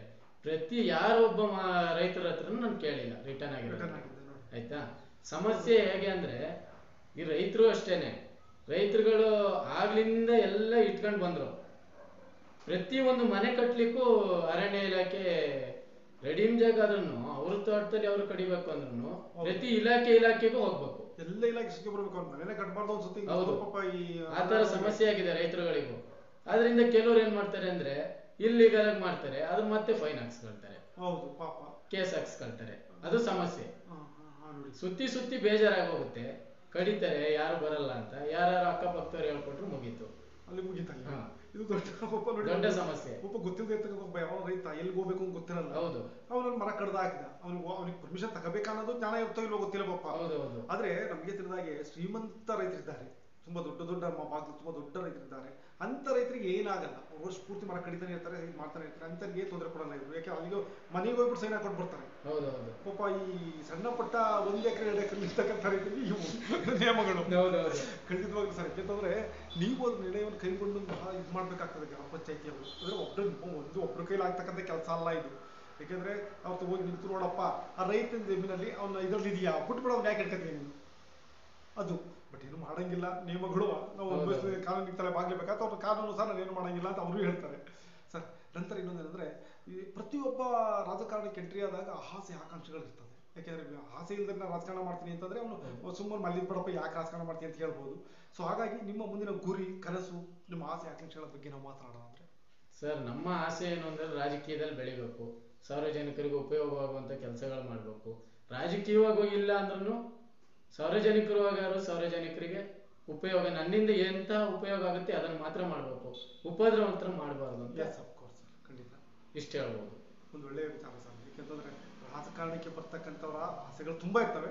ಆದ್ರೆ ನಾನು ಹೇಳೋದು ನೀವು ರಾಜಕಾರಣವನ್ನು ಮಾಡಿ, ರಾಜಕಾರಣ ವಿಚಾರದಲ್ಲಿ ಪಾಪದವರಿಗೆ ತೊಂದರೆ ಕೊಡಬೇಡಿ. ಇದು ಸಾಮಾನ್ಯವಾಗಿ ರಾಜಕಾರಣಿಗಳಾದ್ರೂ ಮಾಡದೇ ಹಾಗೆ ಪಾಪದವ್ರಿಗೆ ಹಿಂಸೆ ಕೊಟ್ಟು ಬೇರೆ ಕಡೆ ಹಣ ಮಾಡ್ಕೊಂಡು ಹೋಗ್ತಕ್ಕಂಥದ್ದು. ಅದನ್ನ ಯಾವುದೇ ರಾಜಕಾರಣಿಗಳು ಮಾಡಬಾರ್ದು. ನಿಮ್ಮ ಒಂದು ಇದು ನಿಜವಾಗ್ಲೂ ಒಳ್ಳೆಯದಾಗಿದೆ ಸರ್. ನಂತರ ಇನ್ನೊಂದಂದ್ರೆ ಈ ಗೋ ವಿಚಾರಕ್ಕೆ ಬಂದ್ರೆ, ಹಸು ದನಕರುಗಳ ವಿಚಾರಕ್ಕೆ ಬಂದ್ರೆ, ಸಾಲದ ವಿಚಾರದಲ್ಲಿ ನಾವು ನಿಮ್ಮಲ್ಲಿ ಏನಾದ್ರು ಯೋಜನೆ ಇದೆಯಾ ಅದಕ್ಕೆ ಸಂಬಂಧಪಟ್ಟಂತೆ? ಯಾರು ಗೋ ಸಾಕಾಣಿಕೆಯನ್ನು ಮಾಡ್ತೀನಿ ಅಂದ್ರೆ ಅವ್ರಿಗೆ ತರಬೇತಿ ಕೊಡಿಸ್ತಕ್ಕಂಥದ್ದು, ಅಥವಾ ಅವ್ರು ಏನಾದ್ರು ಸಾಲಕ್ಕೆ ಅರ್ಜಿ ಹಾಕ್ಬೇಕಾದ್ರೆ ನಿಮ್ಮ ಇದರಲ್ಲಿ ಯಾವ್ದಾದ್ರು ವ್ಯವಸ್ಥೆ ಏನಾದ್ರು ಸಿಗುತ್ತಾ, ಅನುದಾನ ಏನಾದ್ರು ಬರುತ್ತಾ ಅವರಿಗೆ, ಹೇಗೆ ಸರ್? ಸರ್, ನಮ್ಮ ಪಂಚಾಯತಿ ವ್ಯಾಪ್ತಿಯಲ್ಲಿ ಮಾಹಿತಿ ಹೈನುಗಾರಿಕೆ ಇಲಾಖೆಯವರು ತಿಳಿಸ್ತಾರೆ. ಅದ್ರ ಬಗ್ಗೆ ನಾವು ರೈತರುಗಳಿಗೆ ತಿಳಿಸ್ತೀವಿ. ಅವರು ಈ ಲೋನ್ ತಗೊಳ್ಳೋ, ಬ್ಯಾಂಕ್ನಿಂದ ಲೋನ್ ತಗೊಳ್ಳೋಂಥ ವ್ಯವಸ್ಥೆಯನ್ನು ಮಾಡ್ಕೋಬಹುದು. ಈ ತರ ವ್ಯವಸ್ಥೆಯನ್ನು ನಾವು ಜಾರಿ ಮಾಡಿದ್ವಿ. ಆಯ್ತಾ. ಇನ್ನ ದನಕರುಗಳು ಸಾಕಕ್ಕೆ ಅಂತ ಕೊಟ್ಟಿಗೆ ವ್ಯವಸ್ಥೆಯನ್ನು ಮಾಡ್ತೀವಿ. ಕೊಟ್ಟಿಗೆ ವ್ಯವಸ್ಥೆ ಮಾಡ್ತೀವಿ. ಕುರಿ ಶೆಡ್ಗಳನ್ನು ಕೊಡ್ತೀವಿ ಕುರಿ ಸಾಕುವಂತವರಿಗೆ. ಅದರ ಅನುದಾನ ಇರ್ತದೆ. ಇಷ್ಟು ವ್ಯವಸ್ಥೆ ಮಾಡ್ಕೊಡ್ತೀವಿ. ಕುರಿ ಸಾಕುವವರಿಗೆ ಅನುದಾನ ಬರ್ತದೆ. ಕುರಿ ಪರ್ಚೇಸ್ ಮಾಡ್ಲಿಕ್ಕೆ ಅದು ಸೆಟ್ ಮಾಡ್ಲಿಕ್ಕೆ ಯಾವುದು? ಶೆಡ್ ಮಾಡ್ಲಿಕ್ಕೆ ಸರ್. ಸೆಟ್ ಮಾಡ್ಲಿಕ್ಕೆ ಪರ್ಚೇಸ್ ಅವ್ರು ಮಾಡ್ಕೋಬೇಕಾಗುತ್ತೆ. ಪರ್ಚೇಸ್ ಮಾಡ್ಬೇಕಾಗುತ್ತೆ ಸರ್. ನಂತರ ಇನ್ನೊಂದು ಇದು ಕೃಷಿಗೆ ಮೂಲ ಆಗಿರೋದ್ರಿಂದ ಕೃಷಿಗೆ ಸಂಬಂಧಪಟ್ಟಂತೆ ನಾವು ಮಾತನಾಡೋದಾದ್ರೆ ನಿಮ್ಮ ವ್ಯಾಪ್ತಿಯಲ್ಲಿ ಏನೆಲ್ಲ ಕೆಲಸಗಳು ನಿಮ್ಮ ಪಂಚಾಯತ್ ವ್ಯಾಪ್ತಿಯಿಂದ ಮಾಡಿದ್ದೀರಾ ಸರ್? ಕೃಷಿಗೆ ಸಂಬಂಧಪಟ್ಟಂತೆ ನಿಮ್ಮ ವ್ಯಾಪ್ತಿ ಅಂದ್ರೆ ನಿಮ್ಮ ಕ್ಷೇತ್ರದಲ್ಲಿ ಸರ್. ನಾವು ಕೃಷಿಗೆ ಸಂಬಂಧಪಟ್ಟಂಗೆ ಅದೇ ನೀರಾವರಿದು ಒಂದು ಹೂಳು ಎತ್ತುವುದು, ಮತ್ತೆ ಬದು ಕಟ್ಟುವ ಅದೇ ಇನ್ನೇನಿಲ್ಲ ಸರ್. ನಮ್ಮಲ್ಲಿ ನರೇಗಾದಲ್ಲಿ ಮಾಡ್ಬೇಕು. ಅದ ಬಿಟ್ರೆ ಇನ್ನೇನು ಮಾಡ್ಲಿಕ್ಕಾಗಲ್ಲ. ನರೇಗಾದಲ್ಲಿ ಏನೇನು ಬರುತ್ತೆ ಅದೆಲ್ಲ ಮಾಡ್ತೀರಾ ಸರ್. ನಂತರ ಇನ್ನೊಂದೇನಂತಂದ್ರೆ ಈ ಕೋಆಪರೇಟಿವ್ ಬ್ಯಾಂಕ್ಸ್ ಇರುತ್ತೆ, ಅದರೊಂದಿಗೆ ಈ ಪಂಚಾಯತ್ ಸದಸ್ಯರು ಮೆಂಬರ್ಸ್ಗಳು ಒಂದು ಒಳ್ಳೆ ಸಂಬಂಧ ಹೊಂದಿರಬೇಕು ಕೋಆಪರೇಟಿವ್. ಯಾಕೆಂದ್ರೆ ನಿಮ್ಮ ಜೊತೆ ಇರ್ತಾರೆ, ಅಥವಾ ರೈತರು ಕೋಆಪರೇಟಿವ್ ಬ್ಯಾಂಕ್ ಒಬ್ಬ ಸಿಇಒ ನೋಡೋದಕ್ಕಿಂತ ಮೊದಲು ನಿಮ್ ಜೊತೆ ಚೆನ್ನಾಗಿರ್ತಾರೆ. ಅಲ್ಲಿ ಅವ್ರು ಕಷ್ಟ ಹೇಳ್ಕೊಳ್ಳಿಕ್ಕಾಗಲ್ಲ. ಅವ್ರದ್ದೇನೋ ತೊಂದರೆ ಇರ್ತದೆ, ನಿಮ್ಮ ಹತ್ರ ಹೇಳ್ತಾರೆ ನನಗಿಂತ ಸಮಸ್ಯೆ ಇದೆ, ಹೀಗಾಗಿ ಒಂದು ನೀವು ಅದನ್ನ ಹೇಳ್ಬಿಟ್ಟು ಮಾಡಿಸ್ಕೊಡಿ, ಈಗೆಲ್ಲ ಇರ್ತದೆ. ನಿಮ್ಮ ಈ ಒಂದು ಸಂಬಂಧದ ಬಗ್ಗೆ ನಾವು ಮಾತನಾಡೋದಾದ್ರೆ ಸರ್, ಕೋಆಪರೇಟಿವ್ ಬ್ಯಾಂಕ್ ಅಲ್ಲಿ ಸಾರ್ವಜನಿಕರು ರೈತರುಗಳೆಲ್ಲ ಬರ್ತಾರೆ. ರೈತರುಗಳು ಬಂದು ಕೆಲವು ಸಾಲ ಸೌಲಭ್ಯವನ್ನು ದೊರಕಿಸ್ಕೊಡ್ಬೇಕು ಅಂತ ಕೇಳ್ತಾರೆ. ಅವ್ರ ಕಮಿಟಿಯವ್ರ ಜೊತೆ ಮಾತಾಡಿ ಏನಿದೆ ಆ ತರ ವ್ಯವಸ್ಥೆಯನ್ನು ಮಾಡುವಂತ ವ್ಯವಸ್ಥೆ ಮಾಡ್ಬೋದು ನಾವು. ಖಂಡಿತ. ಯಾಕೆಂದ್ರೆ ನಿಮಗೆ ಅದು ನಿಮ್ಮ ಕರ್ತವ್ಯ ಅಲ್ಲ. ಹೌದೌದು. ಬಟ್ ಯಾಕೆಂದ್ರೆ ಜನರಿಗೆ ಗ್ರಾಮ ಪಂಚಾಯತ್ ಮೆಂಬರ್ ಅಂದ್ರೆ ಅವ್ರು ತಿಳ್ಕೊಂಡಿರ್ತಾರೆ ಅಂದ್ರೆ ಮೆಂಬರ್ ತಗೋದ್ರೆ ಎಲ್ಲ ಕೆಲಸ ಆಗ್ತದೆ, ಇಷ್ಟೇ ಅವ್ರ ತಲೆ ಒಳಗಿರೋದು. ಇದ್ರೆ ಎಲ್ಲರೂ ಅಂತ ಹೇಳ್ತಿಲ್ಲ, ಕೆಲವೊಂದು 30% ಜನ ಇರ್ತಾರೆ ಅಂಥವ್ರಿಗೆ ಇದೆಲ್ಲ ಉಪಯೋಗ ಆಗ್ತಾ ಬರ್ತದೆ ಸರ್. ನಂತರ ಇನ್ನೊಂದು ದೊಡ್ಡ ಸಮಸ್ಯೆ ನಮ್ಮ ಲೋಕಲ್ ಅಂದ್ರೆ ಈ ಜಮೀನಿಗೆ ಸಂಬಂಧಪಟ್ಟಂತೆ ಡಿಸ್ಪ್ಯೂಟ್ಗಳು. ಅಣ್ಣ ತಮ್ಮಂದಿರಿರ್ತಾರೆ, ಚಿಕ್ಕಪ್ಪ ದೊಡ್ಡಪ್ಪಂದಿರಿ, ಬೇರೆದಾಗ್ಲಿಕ್ಕೆ ಸಾಧ್ಯ ಇಲ್ಲ. ಅವರು ಏನ್ ಮಾಡ್ತಾರೆ ಅಂತಂದ್ರೆ ಇಂಥ ಸಂದರ್ಭಗಳಲ್ಲಿ ಜಗಳಗಳು ಗಲಾಟೆ ಆದಾಗ ಅವ್ರು ನೇರವಾಗಿ ನಿಮ್ಮ ಹತ್ರಕ್ಕೆ ಬರ್ತಾರೆ, ಪಂಚಾಯತಿ ಮಾಡ್ಲಿಕ್ಕೆ ಬರದೆ ನಿಮ್ಮ ಹತ್ರಕ್ಕೆ. ಸೊ ಆ ಪಂಚಾಯತಿ ವಿಚಾರವನ್ನ ನಾವು ಹೇಳಕ್ ಹೋದ್ರೆ ಸರ್, ನಮ್ಮಲ್ಲಿ ನ್ಯಾಯ ಸಮಿತಿ ಅಂತ ಇದೆ. ಅದಕ್ಕೆ ನ್ಯಾಯ ಸಮಿತಿಗೆ ಒಬ್ರು ಅಧ್ಯಕ್ಷರಿದ್ದಾರೆ. ಅದ್ರ ಬಗ್ಗೆ ಫಸ್ಟ್ ಹೋಗಿ ನೋಡ್ತೀವಿ, ಯಾರು ತಪ್ಪಿದೆ, ಯಾರು ಸರಿ ಇದೆ, ಸಮಸ್ಯೆ ಯಾವ ತರ ಉದ್ಭವ ಆಯ್ತು, ಆ ತರದೆಲ್ಲ ನೋಡಿ ಇವ 2 ಜನ ಮನವೊಲಿಸಕ್ ನೋಡ್ತೀವಿ. ಈ ರಸ್ತೆ ವಿಚಾರಗಳಲ್ಲಿ ತೊಂದರೆಗಳಾದ್ರೆ ಎಲ್ಲ ನೋಡಿ, ಅವ್ರು ಯಾವುದೇ ಕಾರಣಕ್ಕೂ ಒಪ್ಲಿಲ್ಲ ಅಂದ್ರೆ ಪ್ಲಾನ್ ಅಲ್ಲಿ ಇದೆಯಾ ರಸ್ತೆ, ಈ ತರ ನೋಡಿ ನಾವು ರೆವಿನ್ಯೂ ಅವರಿಗೆ ಲೆಟರ್ ಹಾಕಿ, ಮತ್ತೆ ಗಲಾಟೆ ಮಾಡ್ದಂಗೆ ಪೊಲೀಸ್ನವರಿಗೆ ಲೆಟರ್ ಹಾಕಿ ಕರೆಸಿ ತೀರ್ಮಾನ ಮಾಡುವಂತ ಪ್ರಯತ್ನ ಮಾಡ್ತೀವಿ. ಇಲ್ಲ ಅಂದ್ರೆ ರೆವಿನ್ಯೂ ಇಲಾಖೆಗೆ ಬರಿತೀವಿ. ಒಂದು ಇದು ಮಾಡ್ತೀರಾ ಸರ್? ನ್ಯಾಯ ಸಮಿತಿ ಅಂತ ಏನಾದ್ರು ನಿಮ್ಮಲ್ಲಿ ಸಮಿತಿ ಇದೆಯಾ? ಇದೆ ಸರ್. ಅದ್ರ ಕರ್ತವ್ಯಗಳೇನು, ಹೇಗೆ ನಿಭಾಯಿಸ್ತೀರಾ ಅದನ್ನ? ಸರ್, ನ್ಯಾಯ ಸಮಿತಿ ಅಂದ್ರೆ ಅದಕ್ಕೆ ನ್ಯಾಯ ಸಮಿತಿ ಅಧ್ಯಕ್ಷರೇ ಬೇರೆ ಇರ್ತಾರೆ. ಆಯ್ತಾ, ಪರಿಶಿಷ್ಟ ಪಂಗಡದವರಾಗಿರ್ತಾರೆ. ಆ ಸಮಿತಿಲಿ ನ್ಯಾಯಯುತವಾಗಿ ಯಾವುದೇ ಗಲಾಟೆ, ತಕರಾರು, ತಂಟೆ ಈ ತರ ಬಂದಾಗ, ವೈಯಕ್ತಿಕ ವಿಚಾರಗಳು ಈ ತರದ್ದು ಬಂದಾಗ, ಆ ಅರ್ಜಿಗಳು ಬಂದಾಗ ನಾವೆಲ್ಲ ಹೋಗಿ ಬೋರ್ಡ್ ಅವರು ಅದನ್ನ ಸಮಸ್ಯೆ ಉದ್ಭವ ಯಾವ ರೀತಿ ಆಯ್ತು, ಈ ಸಮಸ್ಯೆಯನ್ನು ಯಾವ ರೀತಿ ಕ್ಲಿಯರ್ ಮಾಡ್ಬೋದು, ಈ ತರ ವ್ಯವಸ್ಥೆ ಎಲ್ಲ ನೋಡ್ತೀವಿ. ನೋಡಿ ತೀರ್ಮಾನ ಮಾಡ್ತೀವಿ. ಯಾರು ತಪ್ಪಿದೆ, ಯಾರು ಸರಿ ಇದೆ, ಇದಕ್ಕೆ ಯಾವ ರೀತಿ ಮಾಡ್ಬೋದು, ಸಮಸ್ಯೆ ಪರಿಹಾರ ಮಾಡ್ಬೋದು, ಈ ತರ ವ್ಯವಸ್ಥೆ ಎಲ್ಲ ನಮ್ಮಲ್ಲಿ. ಸರ್, ನನ್ನ ಅಂತಿಮ ಹಂತಕ್ಕೆ ಬಂದಿದ್ದೇನೆ. ನಿಮ್ಮ ವೈಯಕ್ತಿಕ ವಿಚಾರವನ್ನು ಮಾತನಾಡೋದಾದ್ರೆ, ನೀವು ಹುಟ್ಟಿದ್ದು ಬೆಳೆದಿದ್ದು ನಿಮ್ಮ ಊರು, ಮತ್ತೆ ನೀವು ಕಲಿತ ಶಾಲೆ, ನೀವು ರಾಜಕಾರಣಕ್ಕೆ ಎಂಟ್ರಿ ಆಗ್ಲಿಕ್ಕೆ ಕಾರಣ ಹೇಳ್ಬೋದಾ? ಸರ್, ನಾನು ಗೋಪಾಲ್ಪುರ ಶಾಲೆಯಲ್ಲಿ ಓದಿದ್ದು. ನಾನು ಗೋಪಾಲ್ಪುರ ಶಾಲೆನೇ ನನ್ನ ಶಾಲೆ. ನಾನು 1 ರಿಂದ 7ರವರೆಗೂ ಓದಿದ್ದು ಅಲ್ಲೇನೆ. ಆಯ್ತಾ, ಅದು ನನಗೆ ವಿದ್ಯೆ ಕೊಟ್ಟಂತ ಮೊದಲ ಶಾಲೆ. ಆಯ್ತಾ, ಅಲ್ಲಿಂದ ನಾನು ಕಾಲೇಜು ಭಾರತೀಯ ವಿದ್ಯಾಸಂಸ್ಥೆ ಮುಗಿಸಿ, ಡಿಗ್ರಿನೂ ಅಲ್ಲೇ ಪ್ರಥಮ ದರ್ಜೆ ಕಾಲೇಜ್ ಮುಗಿಸಿ, ನಾನು ತಂದೆ ಎಕ್ಸ್ಪೈರ್ಡ್ ಆದ್ರು, ಹಾಗಾಗಿ ನಾನು ಮನೆ ವಾಪಸ್ ವಾಪಸ್ ಕೃಷಿಗೆ ಬಂದ್ರಿ. ಕೃಷಿಗೆ ಎಂಟ್ರಿ ಆಗಿ ಹೌದು. ನಂತರ ರಾಜಕಾರಣಕ್ಕೆ ಎಂಟ್ರಿ ಆಗ್ಲಿಕ್ಕೆ ಕಾರಣ ಯಾಕೆಂತಂದ್ರೆ ರಾಜಕಾರಣವನ್ನು ಮಾಡೋದು ಸಾಮಾನ್ಯ ವಿಚಾರ ಅಲ್ಲ ಸರ್. ಸರ್ ನಮ್ಮಲ್ಲಿ ರಾಜಕಾರಣಕ್ಕೆ ಎಂಟ್ರಿ ಆಗಿದ್ದು ಅಂದ್ರೆ ಏನಿಲ್ಲ, ನಮ್ಮ ಊರಿನಲ್ಲಿ ಕುಂದು ಕೊರತೆಗಳು ತುಂಬಾ ಇತ್ತು. ಅದ್ರ ಬಗ್ಗೆ ಪರಿಹಾರ ಮಾಡ್ಬೇಕು. ಪ್ರತಿಯೊಬ್ರು ಕೇಳಿದ್ರು ಈ ತರ ಇದೆಯಲ್ಲ, ಈ ತರ ಇದೆ, ನಿಮಗೆ ಮುಂದಿನ ವರ್ಷ ಹಾಕೊಡ್ತೀನಿ, ನೆಕ್ಸ್ಟ್ ಇಯರ್ ಹಾಕೊಡ್ತೀನಿ, ಅದ್ರ ನೆಕ್ಸ್ಟ್ ಇಯರ್ ಹಾಕೊಡ್ತೀನಿ ಅಂತ ಈ ತರ ಹೇಳ್ತಿದ್ರು. ಈ ಒಂದು ವಿಚಾರಕ್ಕೋಸ್ಕರ ನಮ್ಮ ಊರಿಗೆ ನಾವೇ ನಿಂತು ಅಭಿವೃದ್ಧಿ ಮಾಡ್ಬೇಕು ಅನ್ನೋ ಉದ್ದೇಶದಿಂದ ಬಂದವ ನಾನು. ಕಾರಣಕ್ಕೋಸ್ಕರ ರಾಜಕೀಯಕ್ಕೆ ಎಂಟ್ರಿ ಆದ್ರೆ ಸೊ ಈಗ ಫುಲ್ ಟೈಮ್ ಆಗುವಂತ ಚಾನ್ಸಸ್ ಇದೆ. ಹೌದು. ಅಧ್ಯಕ್ಷ ಆದ ನಂತರ ಮತ್ತೆ ಬ್ಯಾಕ್ ಹೋಗಿ ಇದಿಲ್ಲ. ಯಾರಾದ್ರೂ ಸರಿ ಈ ಒಬ್ಬ ಮೆಂಬರ್ ಆಗೋದಾದ್ರೆ ಸೊ ಬಿಡಪ್ಪ ಮೆಂಬರ್ ಅದೇ ಮುಗಿದು 5 ವರ್ಷ ಮಲ್ಲಿಗೆ ಬಿಡ್ತೀನಿ ಅಂತ. ಅಧ್ಯಕ್ಷ ಆದ ನಂತರ ನೀವು ಹೋಯ್ತೀನಿ ಅಂದ್ರೂ ರಾಜಕಾರಣ ಬಿಡಲ್ಲ, ವಾಪಸ್ ನಿಮ್ಮನ್ನ ಕರ್ಕೊಂಡ್ಬಂದು ಇಲ್ಲಿಗೆ ಕೂರಿಸುತ್ತೆ. ಸರ್ ನಾನು ಇನ್ನೊಂದೇನಂತಂದ್ರೆ ಸೊ ನಿಮ್ಮ ಮದುವೆ ಆಗಿದೆ ಅಂತ ಕೇಳಿ ನಾನು ವೈಯಕ್ತಿಕ ನಿಮ್ಮ ಇನ್ನೊಂದು ಪ್ರಶ್ನೆಯನ್ನು ಕೇಳ್ತಾ ಇದ್ದೇನೆ. ಏನಂದ್ರೆ ನೀವು ಏನೇ ರಾಜಕಾರಣವನ್ನು ಮಾಡಿ, ಬಿಸ್ನೆಸ್ ಮಾಡಿ, ಏನೇ ಮಾಡಿ, ಆದ್ರೆ ಮನೆಯಲ್ಲಿ ಮಿಸ್ಸಸ್ಗೆ ಪೂರಕವಾಗಿದ್ದಾಗ ಯಾವುದೇ ತೊಂದರೆಯನ್ನು ಕೊಡದೆ ಮನೆಗೆ ಹೋದ ತಕ್ಷಣ ನೀವೇನೇ ಇಲ್ಲಿಂದ, ಯಾಕೆ ರಾಜಕಾರಣಿಗಳು 24/7 ತಲೆ ಒಳಗಡೆ ಹಿಂಸೆ ಕೊಡ್ತಾನೆ ಇರುತ್ತೆ. ನಾಳೆದೇನಪ್ಪ, ಅಲ್ಲೇನಾಯ್ತಪ್ಪ, ಅದೊಂದು ಗಲಾಟೆ ಇದೆ, ಇವೆಲ್ಲವೂ ಇರ್ತವೆ ರಾಜಕಾರಣಿಗಳಿಗೆ.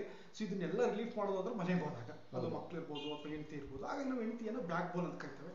ಸೊ ನಿಮ್ಮ ದೃಷ್ಟಿ, ನಿಮ್ಮ ಪತ್ನಿ ಬಗ್ಗೆ ನಾನು ಮಾತಾಡೋದು ಸರ್. ಸರ್ ನಂದು ಈಗ ಮದುವೆಗೆ 1 ಇಯರ್ ಆಫ್ ಆಯ್ತು, ಏನ್ ತೊಂದರೆ ಇಲ್ಲ, 1.5 ವರ್ಷ ಆಗಿದೆ. ನನ್ನ ಹೆಂಡತಿ ಈ ತರ ರಾಜಕಾರಣದ ಬಗ್ಗೆ ನೀವು ಎಲ್ಲಿಗೆ ಹೋಗ್ತೀರಾ, ಯಾವ ಕೆಲಸ ಮಾಡ್ತೀರಾ, ಯಾಕೆ ಮಾಡಬಾರ್ದು, ಯಾಕೆ ಮಾಡಬೇಕು ಅಂತ ಆ ಥರ ದೃಷ್ಟಿ ಯಾವುದೂ ಇಲ್ಲ. ನಮ್ಮ ವೈಯಕ್ತಿಕವಾಗಿ ನಾನು ಮನೆಗೆ ಹೋದಾಗ ಮಾತ್ರ ಅಷ್ಟೇ, ಫ್ಯಾಮಿಲಿ ಅಷ್ಟೇ. ಹೊರಗಡೆ ಬಂದಾಗ ನನ್ನ ರಾಜಕೀಯ ಜೀವನ ನಂದು. ನಮ್ಮ ಮನೆಯವರಾಗ್ಲಿ, ನನ್ನ ತಮ್ಮ ಆಗಲಿ, ನಮ್ಮ ಅಮ್ಮ ಆಗಲಿ ರಾಜಕೀಯದ ಬಗ್ಗೆ ಮಾತನಾಡೋದಿಲ್ಲ. ಖಂಡಿತ ಸರ್, ಆ ಥರ ಇರಬೇಕು. ಯಾಕೆಂದ್ರೆ ಒಬ್ಬ ರಾಜಕಾರಣಕ್ಕೆ ಬಂದ ಅಂದ್ರೆ ಇಡೀ ಮನೆ ಇರ್ತದೆ. ಹೆಂಡತಿ ಅಧ್ಯಕ್ಷ ಆದ್ರೆ ಗಂಡ ಬಂದ್ಬಿಟ್ಟು ಇಲ್ಲಿ ಫೋನ್ ಇಟ್ಕೊಂಡು ಕೂತಿರ್ತಾನೆ. ಎಷ್ಟೋ ಜನ ಕಾಲ್ ಮಾಡ್ತೀವಿ, ಹೆಂಡತಿ ಫೋನೇ ತೆಗಿಯಲ್ಲ. ನನಗೆ ಆಶ್ಚರ್ಯ ಆಗುತ್ತೆ, ಅಲ್ಲ ಮಾರ್ನ ಸರ್ಕಾರಿ ವೆಬ್ಸೈಟ್ ಅಲ್ಲಿ ಅಧ್ಯಕ್ಷ ನಂಬರ್ ಇದೆ, ಫೋನ್ ಮಾಡಿದ್ರೆ ಅಧ್ಯಕ್ಷ ಆಗದೆ ಇರತಕ್ಕಂಥ ರಿಸೀವ್ ಮಾಡ್ತಾರೆ. ಇದು ನಿಜವಾಗ್ಲೂ ಈ ಥರ ಆಗಬಾರ್ದು ಸರ್. ಯಾರೇ ಆಗಲಿ ಅವ್ರ ಅಧಿಕಾರವನ್ನು ಅವ್ರು ಚಲಾಯಿಸಬೇಕು. ಅದಕ್ಕೋಸ್ಕರನೇ ಸರ್ಕಾರ ರಿಸರ್ವೇಷನ್ ಕೊಡ್ತಕ್ಕಂಥದ್ದು, ಅದಕ್ಕೋಸ್ಕರನೇ ಸರ್ಕಾರ ಇವ್ರು ಇದಾಗ್ಲಿ ನಾವು. ಆದ್ರೆ ಅವರು ಯಾರು ಮಾಡಲ್ಲ ಬಿಡಿ, ಸುಮ್ಮನೆ ರಿಸರ್ವೇಷನ್ ಲೆಕ್ಕಕ್ಕೆ ಗಂಡದಿರೇ ಅಧ್ಯಕ್ಷ ಕೂತಿರ್ತಾರೆ ಇಲ್ಲಿ. ಹಾಗೆ ಸರ್ ನಮ್ಮಲ್ಲಿ ಹೇಗೆ ಅಂದ್ರೆ ಫೋನ್ ಬಂದ್ರು ಕೆಲವು ಟೈಮಲ್ಲಿ ಚಾರ್ಜ್ ಇರಲ್ಲ, ಕೆಲವು ನಾಟ್ ರೀಚಬಲ್ ಆಗಿರ್ತೀವಿ, ಕೆಲವು ಟೈಮಲ್ಲಿ ವೆಹಿಕಲ್ ಹೋಗ್ತಾ ಕೇಳೋದಿಲ್ಲ. ಆಗ ಮತ್ತೆ ರಿಟರ್ನ್ ಮಾಡ್ಬಿಟ್ಟು ಏನ್ ಸಮಸ್ಯೆ, ಏನು, ಯಾರು ಎಲ್ಲ ಕೇಳುವಂತ ವ್ಯವಸ್ಥೆ ನನ್ನಲ್ಲಿದೆ. ಖಂಡಿತ ಸರ್, ಹತ್ರ ಮಾಡ್ಬೇಕು. ರಾಜಕಾರಣ ನೀವು ಮಾಡ್ತೀರಾ, ಯಾಕೆಂದ್ರೆ ರಾಜಕಾರಣ ಮಾಡ್ಬೇಕು ಅನ್ನೋ ಆಸೆ ಇದ್ದವರು, ಇಲ್ಲಪ್ಪ ಸುಮ್ಮನೆ ಏನೋ ಒತ್ತಾಯದಲ್ಲಿ ಬಂದು ಕೂತಿದ್ದವರು ತಲೆ ಕೆಡಿಸ್ಕೊಳಕ್ ಬರೋದು. ರಾಜಕಾರಣ ಮಾಡ್ಬೇಕು ಅಂತ ಆಸೆ ಇದ್ದವ್ರು ಯಾವತ್ತೂ ಕೂಡ ಅದನ್ನ ನಿರ್ಲಕ್ಷ್ಯ ಮಾಡಲ್ಲ, ವ್ಯಕ್ತಿಗಳನ್ನ. ಅದು ರಾಜಕಾರಣಿಗಳ ಒಂದು ಇದು ಅಂತ ಹೇಳ್ತಾರೆ, ಶಕ್ತಿನೇ ಇದು. ಜೊತೆಲಿದ್ದವ್ರು ನೆಗರ ಮೇಲೆ ಕೈ ಹಾಕೋದು ಬೇಗ ರಾಜಕಾರಣಿಗಳು. ಹಾಗಿದ್ರೆ ಅವ್ರು ಬೆಳೀತಾರೆ. ಸರ್ ನಂತರ ನೀವು ನಿಮ್ಮ ರಾಜಕೀಯ ಎಂಟ್ರಿಯಿಂದ ಬೆಳೆದಿದ್ದೀರಾ. ಸೊ ಮುಂದೆ ಯಾವ ಅಂತ ಹೋಗ್ಬೇಕು ಅನ್ನೋ ಒಂದು ವಿಚಾರವನ್ನು ಇಟ್ಕೊಂಡಿದ್ದೀರಾ, ಮಾತಾಡ್ಬೋದಾ? ಅಂದ್ರೆ ಈಗ ತಾಲೂಕ್ ಪಂಚಾಯತಿ, ಜಿಲ್ಲಾ ಪಂಚಾಯತಿ, ಶಾಸಕ ಎಲ್ಲರೂ ಆಸೆ ಇರ್ತದೆ. ಇಲ್ಲ ಅಂತ ಹೇಳಿದ್ರು ಕೂಡ ಸುಳ್ಳು ಹೇಳ್ತವ್ರೆ ಅಂತ ರಾಜಕಾರಣ ಮಾಡೋದು ಇದ್ದೇ ಇರುತ್ತೆ ಸರ್. ಹೇಳಿದ್ರು ನಮ್ಮಲ್ಲಿ ಏನು ಗೊತ್ತೆ ಸರ್, ನನ್ನ ಆಸೆ ಒಂದೇನೆ, ನಾನು ಜಿಲ್ಲಾ ಪಂಚಾಯತಿಯಲ್ಲಿ, ತಾಲೂಕ್ ಪಂಚಾಯತಿಯಲ್ಲಿ ನಾನು ಕಂಟೆಸ್ಟ್ ಮಾಡಬೇಕು ಅನ್ನೋ ಉದ್ದೇಶ ಇಲ್ಲ. ಆದ್ರೆ ಅಲ್ಲಿಯ ಮೆಂಬರ್ಗಳ ಜೊತೆ ಒಡನಾಟ ಚೆನ್ನಾಗಿ ಇಟ್ಕೊಂಡು ನನ್ನ ಊರಿಗೆ, ನನ್ನ ಕ್ಷೇತ್ರಕ್ಕೆ ಅಭಿವೃದ್ಧಿ ಮಾಡಬೇಕು, ಅಭಿವೃದ್ಧಿ ಕೆಲಸಗಳನ್ನು ಮಾಡಿಸ್ಬೇಕು ಅನ್ನೋದೊಂದು ನನ್ನ ಬಯಕೆ. ಎಸ್ ಅಫ್ಕೋರ್ಸ್ ಸರ್, ಖಂಡಿತ. ನಿಮ್ಮಂತ ಇದಿರ್ತಕ್ಕಂಥವ್ರು ಆ ಹುದ್ದೆಗಳಿಗೆ ಹೋಗೋದು ಒಳ್ಳೇದು. ನಾನು ನೀವು ಇದೀರಾ ಅನ್ನೋ ಕಾರಣ ಕೇಳ್ತಿಲ್ಲ. ಯಾರಿಗೆ ಸರ್ವಿಸ್ ಮೈಂಡ್ ಇರುತ್ತೋ, ಸರ್ವಿಸ್ ಮೈಂಡ್ ಇರುತ್ತೋ ಅಂಥವ್ರು ರಾಜಕಾರಣದಲ್ಲಿ ಒಳ್ಳೊಳ್ಳೆ ಹುದ್ದೆಗಳನ್ನ ಆಯ್ಕೆ ಮಾಡ್ಕೊಳ್ತಾ ಹೋಗ್ಬೇಕು. ಯಾಕೆಂದ್ರೆ ಅವರಿಂದ ಕೆಲಸಗಳಾಗ್ತವೆ. ಕೇವಲ ಹಣ ಮಾಡಬೇಕು, ನನ್ನ ಹತ್ರ ಏನಿಲ್ಲ ಮರ ರಾಜಕಾರಣಕ್ಕೂ ದುಡ್ಡಾಗಿ ಹೋಗುತ್ತೆ ಅಂತೇಳಿ ಕಾಂಟ್ರಾಕ್ಟ್ ಮಾಡ್ಬೋದು ಅಂತೇಳಿ ಬಂದವರು ಅವ್ರು ಸ್ವಲ್ಪ ಹಿಂದೆ ಉಳ್ಕೊಂಡ್ರು ನಮ್ದೇನು ಸಮಸ್ಯೆ ಇಲ್ಲ, ಯಾಕಪ್ಪ ಅವ್ರು ಹಿಂದೆ ಉಳ್ಕೊಂಡ ಅನ್ನೋ ಪ್ರಾಬ್ಲಮ್ ಇಲ್ಲ. Okay sir, thank you sir.